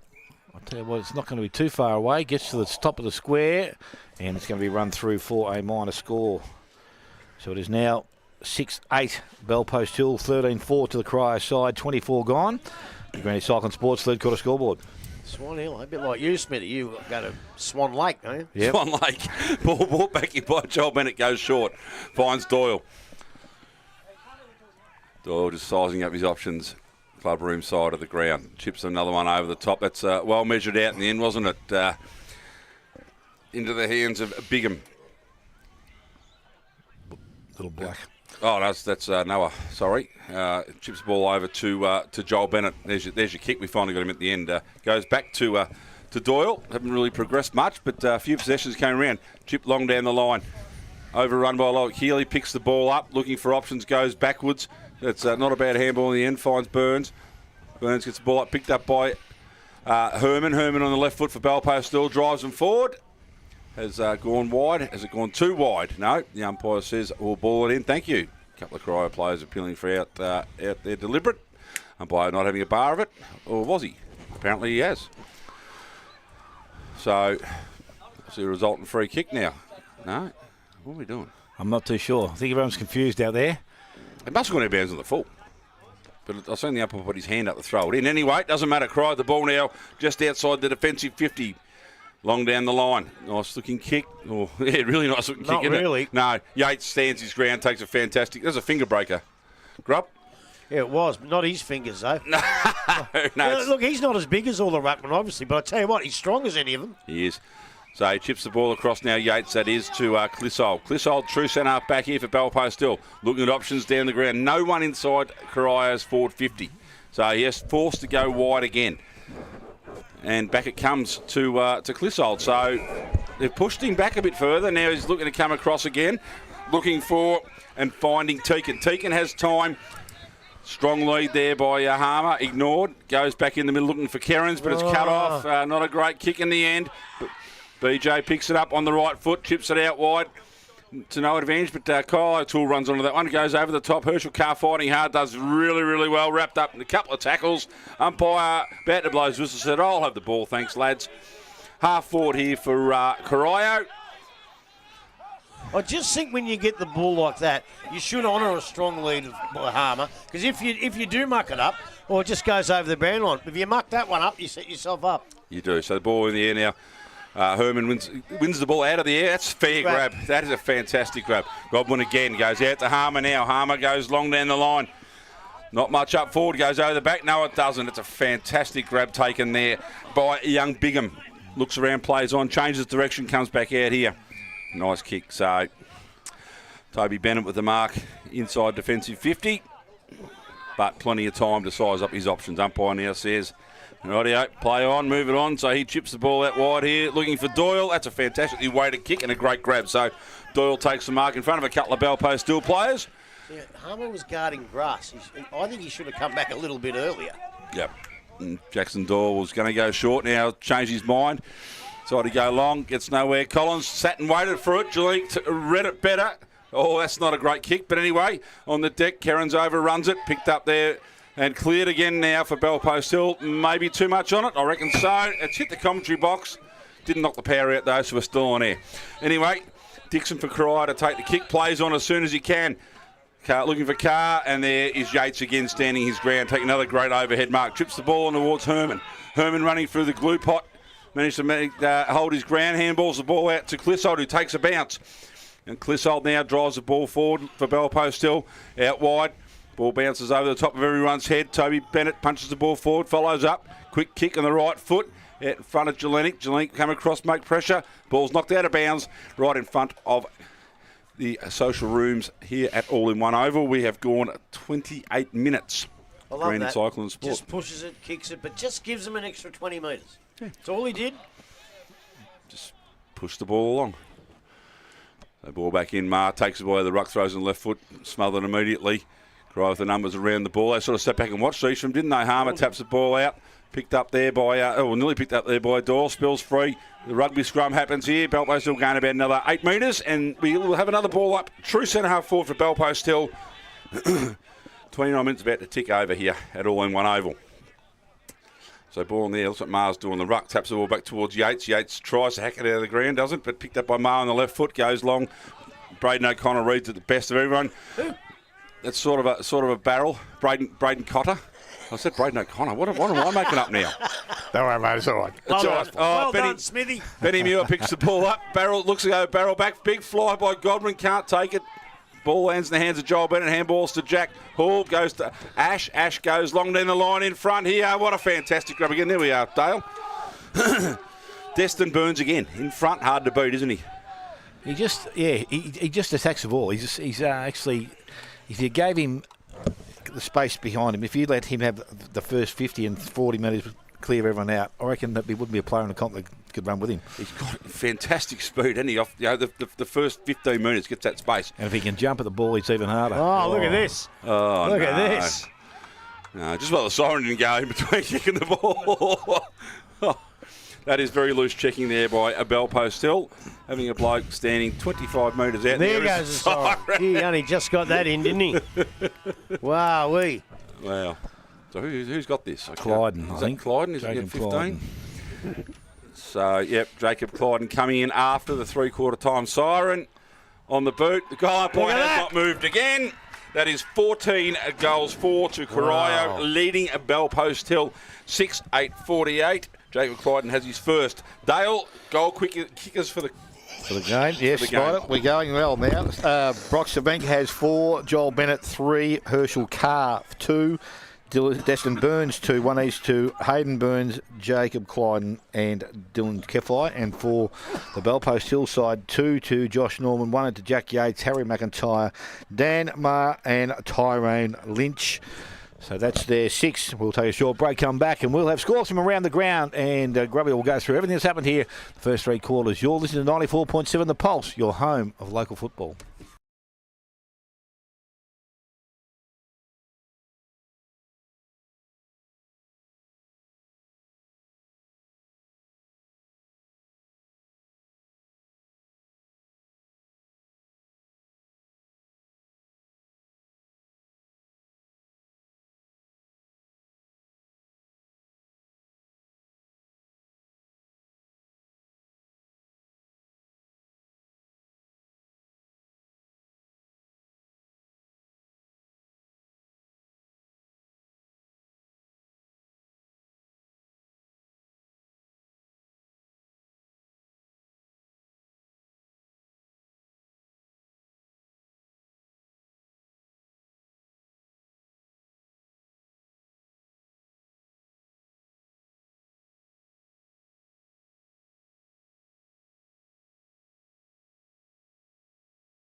The home side we see 14-4-88 have kicked away to a 44-point lead over the visitors Bellpost Hill 6-8-44. Grubby, give us your thoughts, mate. Well, that's as good a football I've seen Corio play for a long, since I can't remember.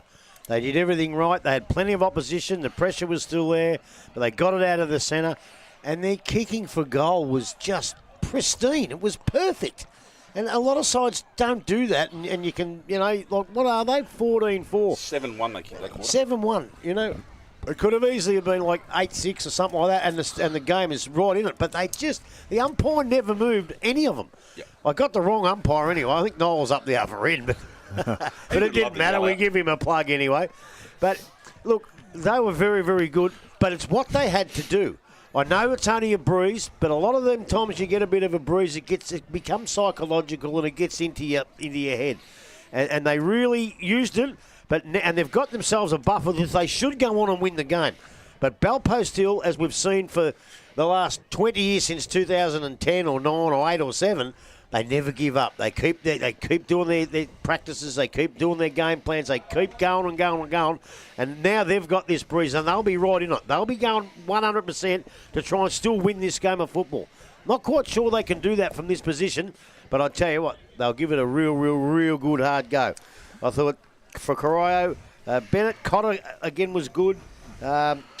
Billy J. O'Toole did a couple of nice things, but he needs to do a bit more. But once he gets going on it, but I just think he needs to do more. But what he did was pretty classy. I thought Savanka was good again, Destin Burns, Hayden Burns, and I love Dylan Sefai's since halfway through the first quarter. I think he's been magnificent.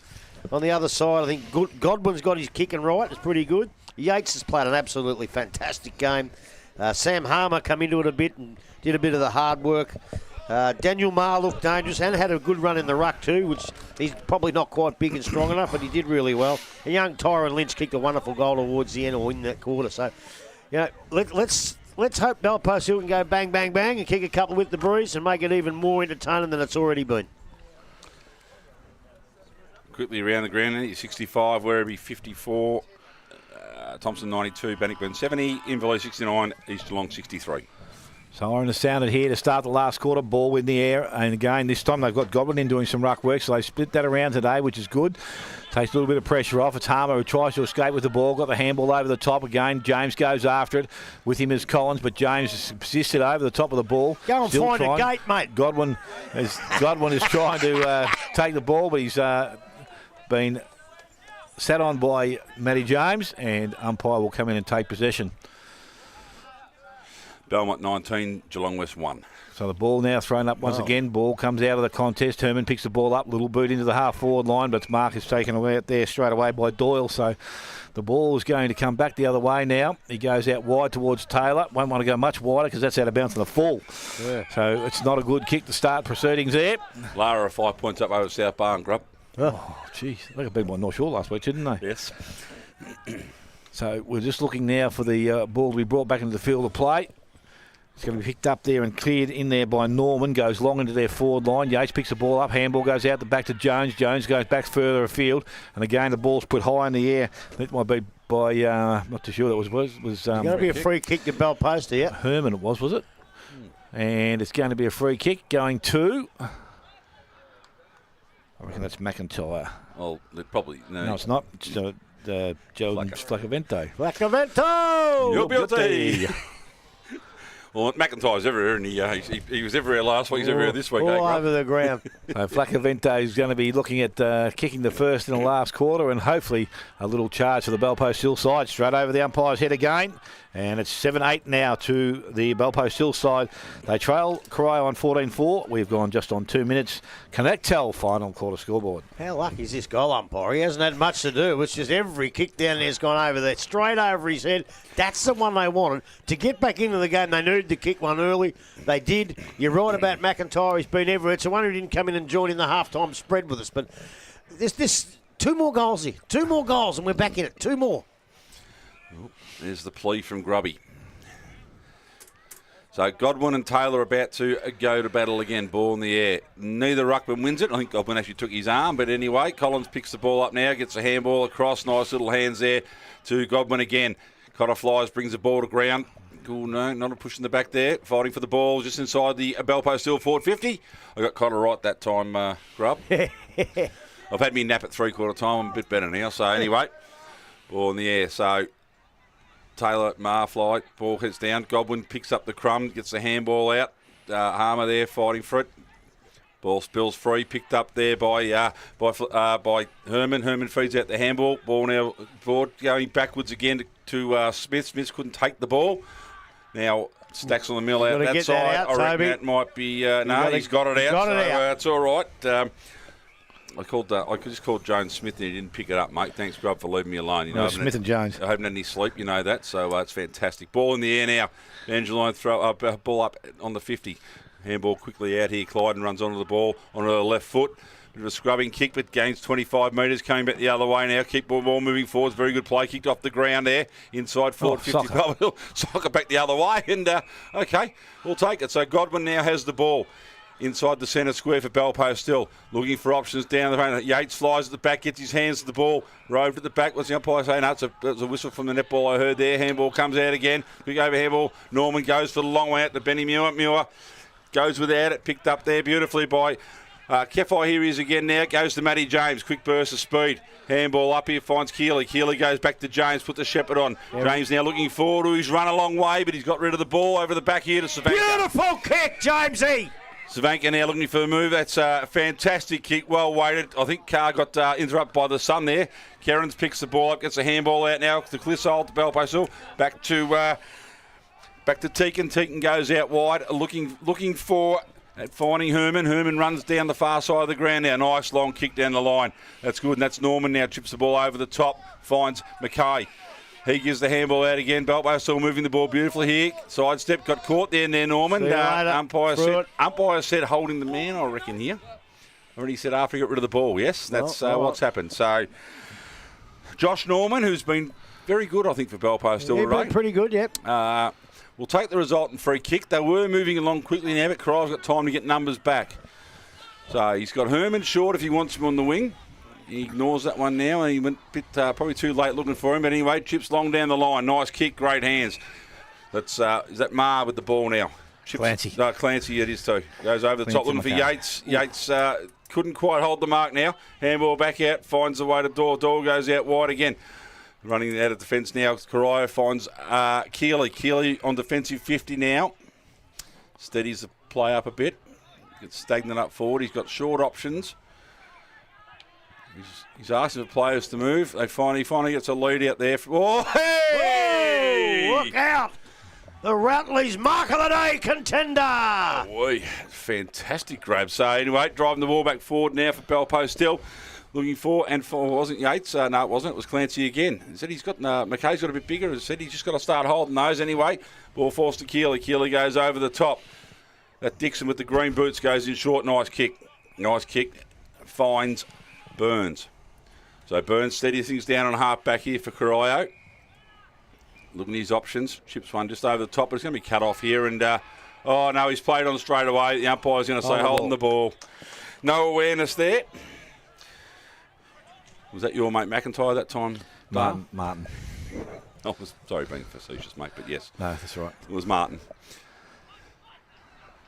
So ball driven back forward again here by Dixon. Goes long down the line. Quick fly over the back of the pack. Kick ball back by... that time it was the other Martin brother there. Drives it back, but only as far as Dixon again. The time here gets a handball across. Out here this side of ground. He's got O'Toole, but doesn't quite get that far. Doesn't matter in the end anyway, because Toby Bennett takes the mark. He's got Ash further out wide. He's got Kyle O'Toole running through on his own. No one's going with him. He goes long down to Jelenic. Could have been a push in the back, but wasn't. Picked up by Collins. Gets the handball over the top to Martin. Martin goes short. One hand attempt there by Norman. That's a good grab. Brings it back in. Trips the ball into the middle. Dangerous kick, but Harmer made it look good. Held his ground.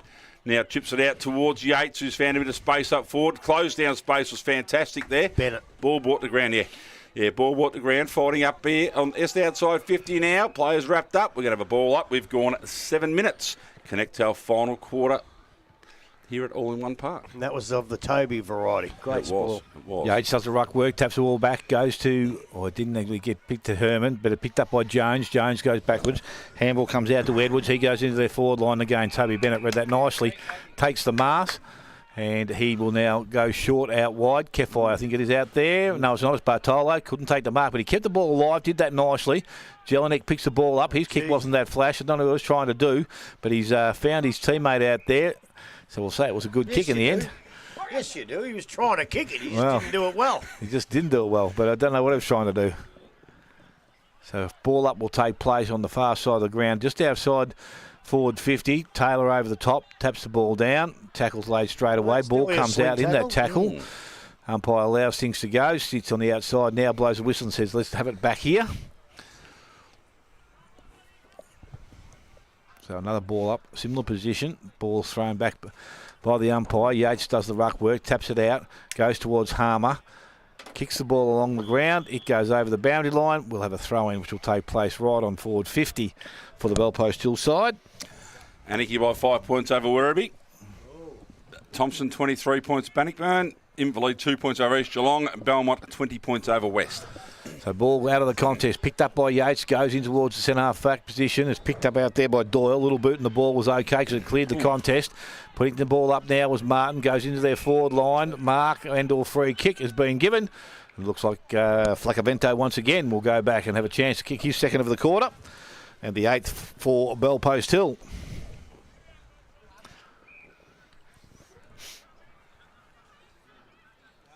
And from a similar position to the last, you wouldn't think this would cause too much trouble. Flacavento should get another one straight over his head, shouldn't he? Well, he should. Might not have to move again, Grubb. Jordan Flacavento comes in. Kicks from about 20 metres out directly in front of goal. The umpire stands as he does. And he has his second and the 8th now for Bellpost Hill. They are 8-8, 14-4 to Corio. We have gone almost 10 minutes. Connect-Tel final quarter scoreboard. Well, I saw him before the goal umpire. He's got one of those step watches on. He's done 6.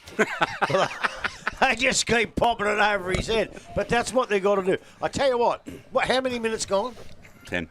They've played some magnificent football over the last 2 weeks, Corio, and haven't quite got over the line. Does that creep?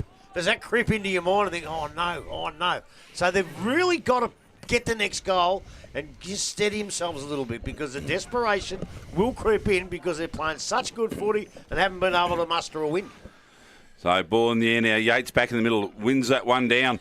Kerins goes without it. Might be too high there, so that's going to stop a little bit of a run. So Bennett now in the middle. Looking for his options down the ground. Pretty stagnant down there at the moment. So he plays on, just drives the ball long. Looking for Keely's in front, coming over the back. Almost taking the mark was Lynch. Ball spills free still. O'Toole could have been taken high, I think. Yes, it was O'Toole. We got one of them. What are they, cousins, are they? Yep. I think so. Kyle O'Toole now with the ball on the right foot, kicking towards Carr. Carr gets there. Ball punched away. Good defence by Bellpost Hill. Ball could have been too high, I reckon. 2 there. Grubb, well spotted, mate.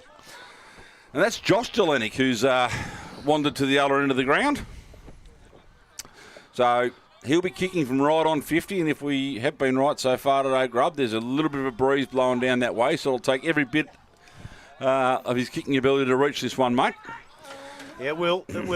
But it doesn't matter. If he takes his 30 seconds, it takes it off the clock. So whatever happens. I tell you what, he reckons he can kick it, this bloke. Well, he's given it everything he's got. She's going to fall in the goal square. Both at the front. Oh, no, not quite. He's paid it. I think he has. No, he hasn't. Geez, he had 2 or 3 grabs and it just rolled onto the chest, didn't it? The third grab, I thought maybe he's got this. Maybe he's got the Routley's pie. Just rolled onto Benny Muir's chest. So ball in the air, deep in attack for Corio. Ball taken out of the air by Yates. Handball over the top here towards Clissold. Clissold, quick kick on the left foot. It's carried over the top of everyone. Oh, it's Gordon Roundhecker. Picked up now by Bingham. No, he hasn't picked it up yet. Keeping the ball in front of him. Works his way through. Gets a handball over the top to Keely. Keely just finds space. Spins around. Something's happened. There's a free kick. It's going to come back here because it's against Corio. So it's got to come back here where the ball was. So No, we're kicking that way now. It's gone to I don't. it's gone to Corio, I reckon. I don't know what's going on. Well, the umpire's walking back here. Well, BJ O'Toole has the ball in his hand. He's not going to give it up. BJ give it to Bo Collins, then Bo Collins give it back to BJ. Yeah, well, it is going to BJ. So BJ O'Toole resulting free kick. We're not quite what for, because we were watching play further down the ground. Play, yeah. Yes. So, well, put your glasses down there. He doesn't miss those ones. So BJ gets his first for the afternoon. Gets the 15th for Corio, 15-4, leading Bellpost Hill 8-8, and we have gone 13 minutes. Connect Health final quarter scoreboard. It's a bit of a tribute to BJ. He had a bit of time off footy and he put on a lot of weight, and you would have thought, well, he won't be playing footy again in the near future, but he worked so hard to get as fit as he had, and he played okay, but when he gets the ball there, I can't remember any of the O'Toole family that don't kick them from there. They have all beautiful kicks, and he's no exception. Needs to get that finger going. Yep. Yeah, it wasn't quite a good enough celebration. Barry, teach him how to celebrate, will ya? Ball back in the middle now, runs out, picked up there by Kerins. He was tackled without the ball, should have been a free kick and will be. So Willie Kerins, free kick inside the centre square. Benny Muir runs past or beside and can't get the ball into him. Comes out, the mark was nearly taken there by McKay, kicked off the ground now. Well, it was going to be kicked off the ground. Herman. Actually, didn't even have their hands on it, but I don't know. No, but he kicked him in the guts. So it's going to go back, and the Jets Herman's going to be the recipient of the free kick. This umpire here had a perfect view. Yeah. I agree with that. He kicked it, and he got him in. It was no hands, but I think he got him in the guts. He's a bit sort of kicked the ball, so he hands off to Benny Muir. He goes long to the goal square. Not a bad-looking kick, but it's going to be pushed through for a minor score. Bellpost Hill now to 8-9. They trail Corio on 15-4, and 14 minutes have ticked by in this final quarter. So Joel Bennett just wandering down with the ball now. Aniki by 14 points. So he takes his time. He's going to come to this side of the ground. Kefai leads, but he's going to use the shorter option there in Ash. He provides a little bit for this side too, I reckon. My word, he run does. out of the back line. Nice this time back to Dylan Kefai, and he takes the mark in front. So they move the ball nearly to outside their 50. And he transferred the ball now towards the centre wing position. BJ up over the top, can't take the mark, goes back after it again. Players over the top, needs to get it out. Umpire said he has dragged that back in. Free kick will go to Haynes. So Haynes now with the ball, goes to Muir. Muir quickly on the boot. Long into the forward line, going back. Toby Bennett can't get his hands on the ball, has support there. Jelinek gives the ball to Kefai. Kefai gives the ball over the top there to Doyle.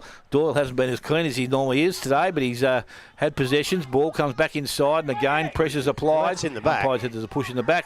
Free kick is going to go to, is that Joel Bennett? Joel Yes, Bennett. it is. So Joel Bennett on the half-back line, Corio. Another short kick. Logan Dixon has the mark. So he now decides to run and carry and kicks the ball down the line, goes towards Aaron Taylor, ball up in front. Jelinek reads it off the ball, goes long into the forward line, races on. Savenka is trailing Quinn. Quinn picks the ball up, got the handball away into the hands there of Clissold on the left boot, drives the ball back towards centre wing. In front, McIntyre, ball from behind by James. Hecker comes at the ball. A few players come at the ball now.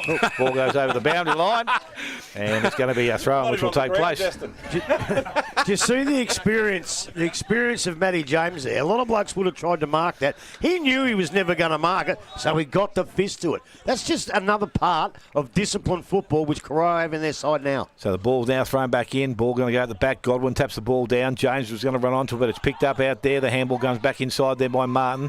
Ends up in the hands of Kerins. Kerins towards the half back. Doyle's positioned himself nicely. Ball gets past him. Player at the back was Ash. Little kicker over the top. Goes towards Kefai. Runs towards the boundary line. Unfortunately runs over the boundary line. And we will have another throw in. No right foot.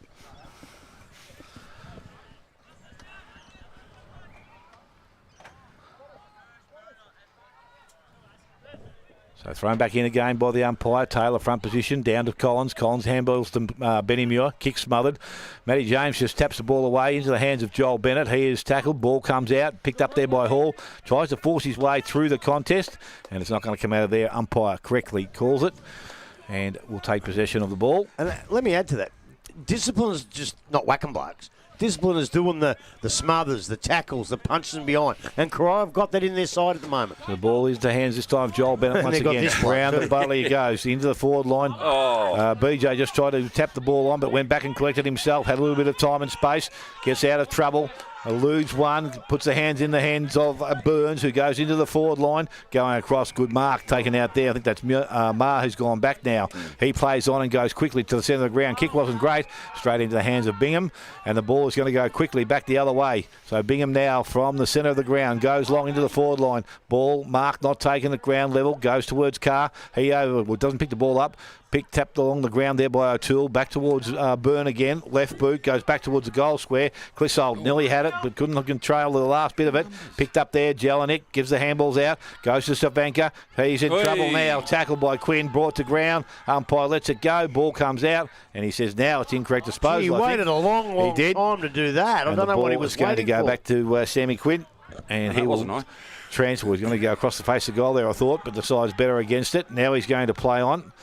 And he does go in that direction. That's a nice-looking kick. Marcus taken out there. So Belpo still from the half-back line. Run the ball out wide. Harmer's made good position. Ball needs to stay in play. Unfortunately, we'll go over the boundary line and we'll have a throw in as we go towards 18 and a half minutes final quarter. Connect-Tel scoreboard. It is 15-4 Corio, 8-9 to the Belpo Still side. Rightio, ball to be brought back in. Lara are 15 points up over South Barwon. So ball to come back in. Taylor and Godwin to do battle. Centre wing. Ball tapped forward, ball back by Taylor, overrunning it there. Belpo still pick it up, ball spills free again. Out it comes to Joel Bennett on his left foot. Drives Corio forward here looking for Herschel Carr. Stands his ground, puts the hands up. Very good on the ground, uses his body, saves the space. Picked up there, handball. Belpo still, and not a great kick. And that was, I think, by Edwards, and that finds its way out of bounds on the full. Anarchy 20 points up. Thompson 17 points up. Inverleigh still 2 points up, and Belmont are 16 points up. So ball brought back into Corio, looking for, and is that Burns taking that mark again? He said he gets in front, Dale. Very hard to stop. So sizing up options further down the ground. I think the Jeleni's going to fly from the back here. Goes up, gets hands to the ball, falls to the ground, wrapped up in a tackle immediately. Ball spills free. What's the umpire seen? Holding the man. Free kick has been paid. It's going to go to Corio, is it? The way it looks like and sounds. I think it is. But I'll tell you, with Burns, Smithy, he gets himself in a position where he can mark it with his hands out in front, and that's why defenders can't stop him. A lot of blokes don't quite get in that position and give the defenders a chance to punch. He gives them no chance. So Carr plays on immediately from the free kick and kicks the goal. He's third for the afternoon, the 16th for Corio. Corio move on to 16-4, 100, leading Belpo still 8-9-57. We have ticked over 20 minutes. Connect-Tel final quarter, scoreboard here at All in One Oval. Well, I tell you what, 16-4 doesn't hurt you much, does it? It's just, I think that's what Adelaide kicked against Carlton to win the other day.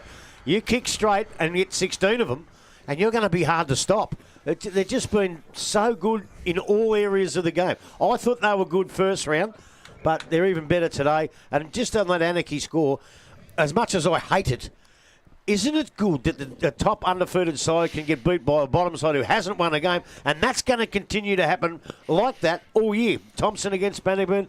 We're going to have a magnificent season. Oh, it seems that way. Magnificent season. So ball back in the middle again. Taylor wins that one down pretty convincingly.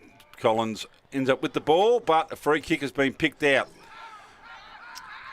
So Harmer now chips the ball over, looking for and not finding. That's a fantastic grab by Kefai. Chopped off McIntyre. So Dylan Kefai continues on his really good three-quarter burst here. So comes out looking for Taylor. The big man puts the hands up, brings it down. Dixon overruns it. Ball wrapped up. Three-man tackle here. The umpire says, I'll have it. I think the big fella's got to grab those, doesn't he? He does. He was a lot bigger than anyone else out there. He got the hands to it. So Yates and Taylor doing battle again. Yates uses his strength, grabs the ball. That's almost a throw. Collins taken high a bit, but it does well to get the handball out. McIntyre on the left foot. Kicks it very, very nice into space. It's a good kick in the end. Lacavento swings on the right foot really quick, looking forward. Not a greatest kick, but Norman runs onto it. All he had to do was pick it up, kicked it off the ground. Well done by Cotter. Another great smother down there. Fantastic effort by the Corio defence. Tripped the ball out to Clyden. Clyden just throws on the boot, kicks as far away as he can. Luck's a fortune, going to land in the arms of Keeley. Keeley now for Corio. He's played a good second half too. Yeah, it's defensive side of centre. Goes out wide, not the greatest kick. Gets across, Collins spoils the ball. Now looking for support, ends up back with Bo Collins now. Quick kick in the middle, finds Yates. Yates, time to steady now, looking for his options up forward. Comes out wider again. Yeah, two blokes running towards him, they both run away from him. So Kefai losing the race, picks it up. Right foot kick, very, very clever. Jack Hall just come back on the ground, so Hall has time. Handballs over to Dixon. Dixon swings around, takes his time. Goes back to Toby Bennett and nearly made a mess of it completely. But Toby Bennett now. Just outside defensive 50 now. The Bennetts are going to have to have the foot doctors around their joint tonight, aren't they? They are. Down the line by Toby Bennett. Players fly, ball comes to the ground. Haynes just bumped off the ball by Dixon. Hall picks it up. He's wrapped up in a tackle beautifully there by Lynch. Gets the handball away. Yates picks it up. Tries to shrug the tackle of Dixon. Can't do so. Ball wrapped up. Umpire's going to have no choice but to come in and throw it up. 23 minutes gone. Connect-Tel a final quarter. So, Yates and Taylor. Yates with a big fist forward. Ball goes to Hecker. Hecker swings on the left foot. Doesn't get a kick away. He's dispossessed over the line and we'll have a boundary line throw in. Half forward for Bell Post Hill. 23.5. Connect-Tel a final quarter scoreboard here at All-in-One Oval. Ball about to be thrown back in. Yates and Taylor to do battle again. Ball comes in. Taylor works to the front, Yates at the back, just takes it out of the ruck, kicks the ball long into the forward line. Space is there. Godwin can't quite hold the mark. Cotter gets it, handballs out. Running it out very, very well now. Looking towards Dixon. Dixon takes the mark. So Logan Dixon for Corio. He's had plenty of the ball today too. He chips back again. East 91, Inverleigh 83. Still going. Oh, here we go. I've got none out of 6. Yeah, I think I'm the same. No, good work, mate. No, you picked Corio, didn't you? No, you didn't. So I did. it kicks in. Doyle takes the mark. So haven't progressed, but Corio just taking their time now, holding the ball up, making sure they maintain possession. Chips it Doyle, chips it out here back towards Joel Bennett. So almost to centre wing here, Corio. Holding a very commanding 43-point advantage at the moment. Umpire calls Bennett to play on. So Collins goes at him. Joel just sends one long down the line. Players looking to fly in front. Jelenic coming over the back, nearly taking a fantastic grab there. Handball out goes to Kerins. Kerins gets it across to Haynes. Haynes on the right foot. One-on-one contest out here. Ball brought to ground. Punch forward here. Burns kicks the ball off the ground very, very cleverly. Now picked up there by Quinn, gets a handball over to Kerins again. Kerins got space now to run. Puts the ball out there in front of Hecker, who can't quite pick it up below the knees. Does so in the end, but wrapped up and tackles straight away. Tries to force the ball back towards Martin, but Corio Cavalry turn up, and we're going to have another ball up. Direct opposite side of the ground where we had one not so long ago. 2 points in it, Inverleigh and East. So 25 ticked over. Connect-Tel final quarter. Hecker's going to go up. He's going up against Jelenic. Jelenic wins that one down. Ball comes to the ground. Picked up by Hall. Hall runs around in the left foot. Drives Corio along into attack looking for Carr. Numbers come across the bell post still. Ball spills. Hits the ground. Still running out here. Good quick little handball coming out here. We got Lynch with the ball. It's his handball away, but it's not a great one. O'Toole wins the ball. Goes to Keeley. Keeley throws the ball into the right foot. Where is he? Savanka is there, but no. The ball is punched away beautifully by bell post still defence. But the first one, Kyle O'Toole turns around, sends Corio back into attack. Look at the numbers around the ball. I think they've lost that in the sun then. So ball hits the deck, picked up here, cleared away by Collins for bell post still. Well, Martin might have interfered with then, but the umpire said no, fair play. Doyle's the first one there for Corio. Picks it up, got options going forward. Nice little kick over top. Was looking for Keeley. He stepped aside and let Byrne get towards the ball. So wrapped up now. What's the umpire going to say here? You've dove on that ball. It's a free kick. So Bell Post still will have a chance now through Haynes. Gets the ball out to Kerins. Kerins drives the ball long down the line looking for Hecker. Puts the hands up. Has paid a free kick for front on contact. Didn't matter who. Advantage has been paid now. Nice little chip forward for Godwin. That's a fantastic set of hands on a lead, isn't it? I like this kid.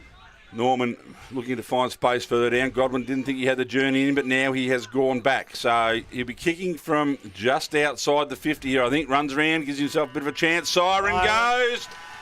And the final score of the game will be behind to Dylan Godwin.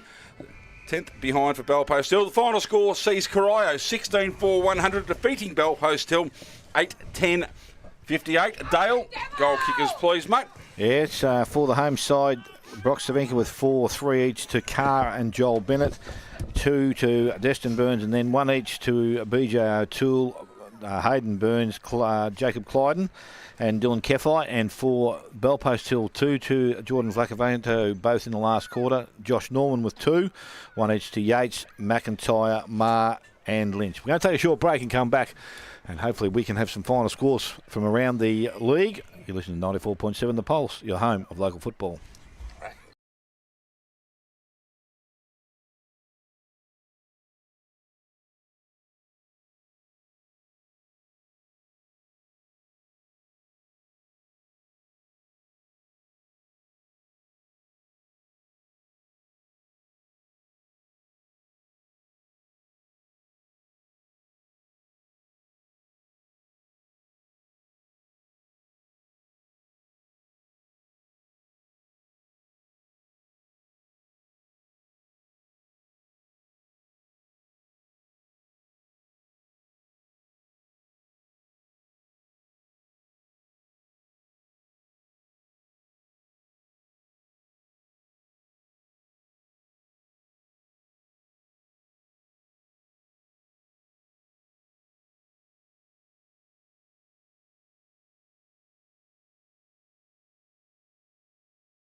Dropped out here, mate. Welcome back to All in One Oval. Final score seen Corio 16-4 defeat Bellpost Hill 8-10. 42-point victory to the home side. Grubby, quick wrap before we get into the votes, buddy. Well, it was a great game. It was just good to see Corio in that third quarter do what they had to do, kick goals with the breeze. They did. Bellpost Hill came back hard at them early, but as I said during the call, the discipline that Corio have invented, I suppose, with their club now was just fantastic. And it was a bit like the discipline that Ticker had the 95 side. He had a bunch of wild boys in, but he had them playing football, and that's what Corio did today. Gee, I thought if they played like that 2 weeks ago, they might have beat Werribee. So they're improving every day. Bellpost, look, we know they've lost a lot of players, but they've still got some good ones out there. They're still having a go, and they will beat sides. As we said before, top sides beating bottom sides beating top sides, and it's just a fantastic year. Corio, look, I know how upset Joel was after they lost last week. He was he was devastated. Well, he might be a little bit happier today, and so is his family and the rest of the Corio blokes. But Tari, look, he's got a lot to work on there, a fair bit to work on. I'm a bit worried about their depth because they're seconds, but look, they've got some kids over from some Joeys and everything, so they've got something to work with. And whereas I don't know whether they can play finals, looking at the performance of Corio today, maybe they can, because they were very, very good.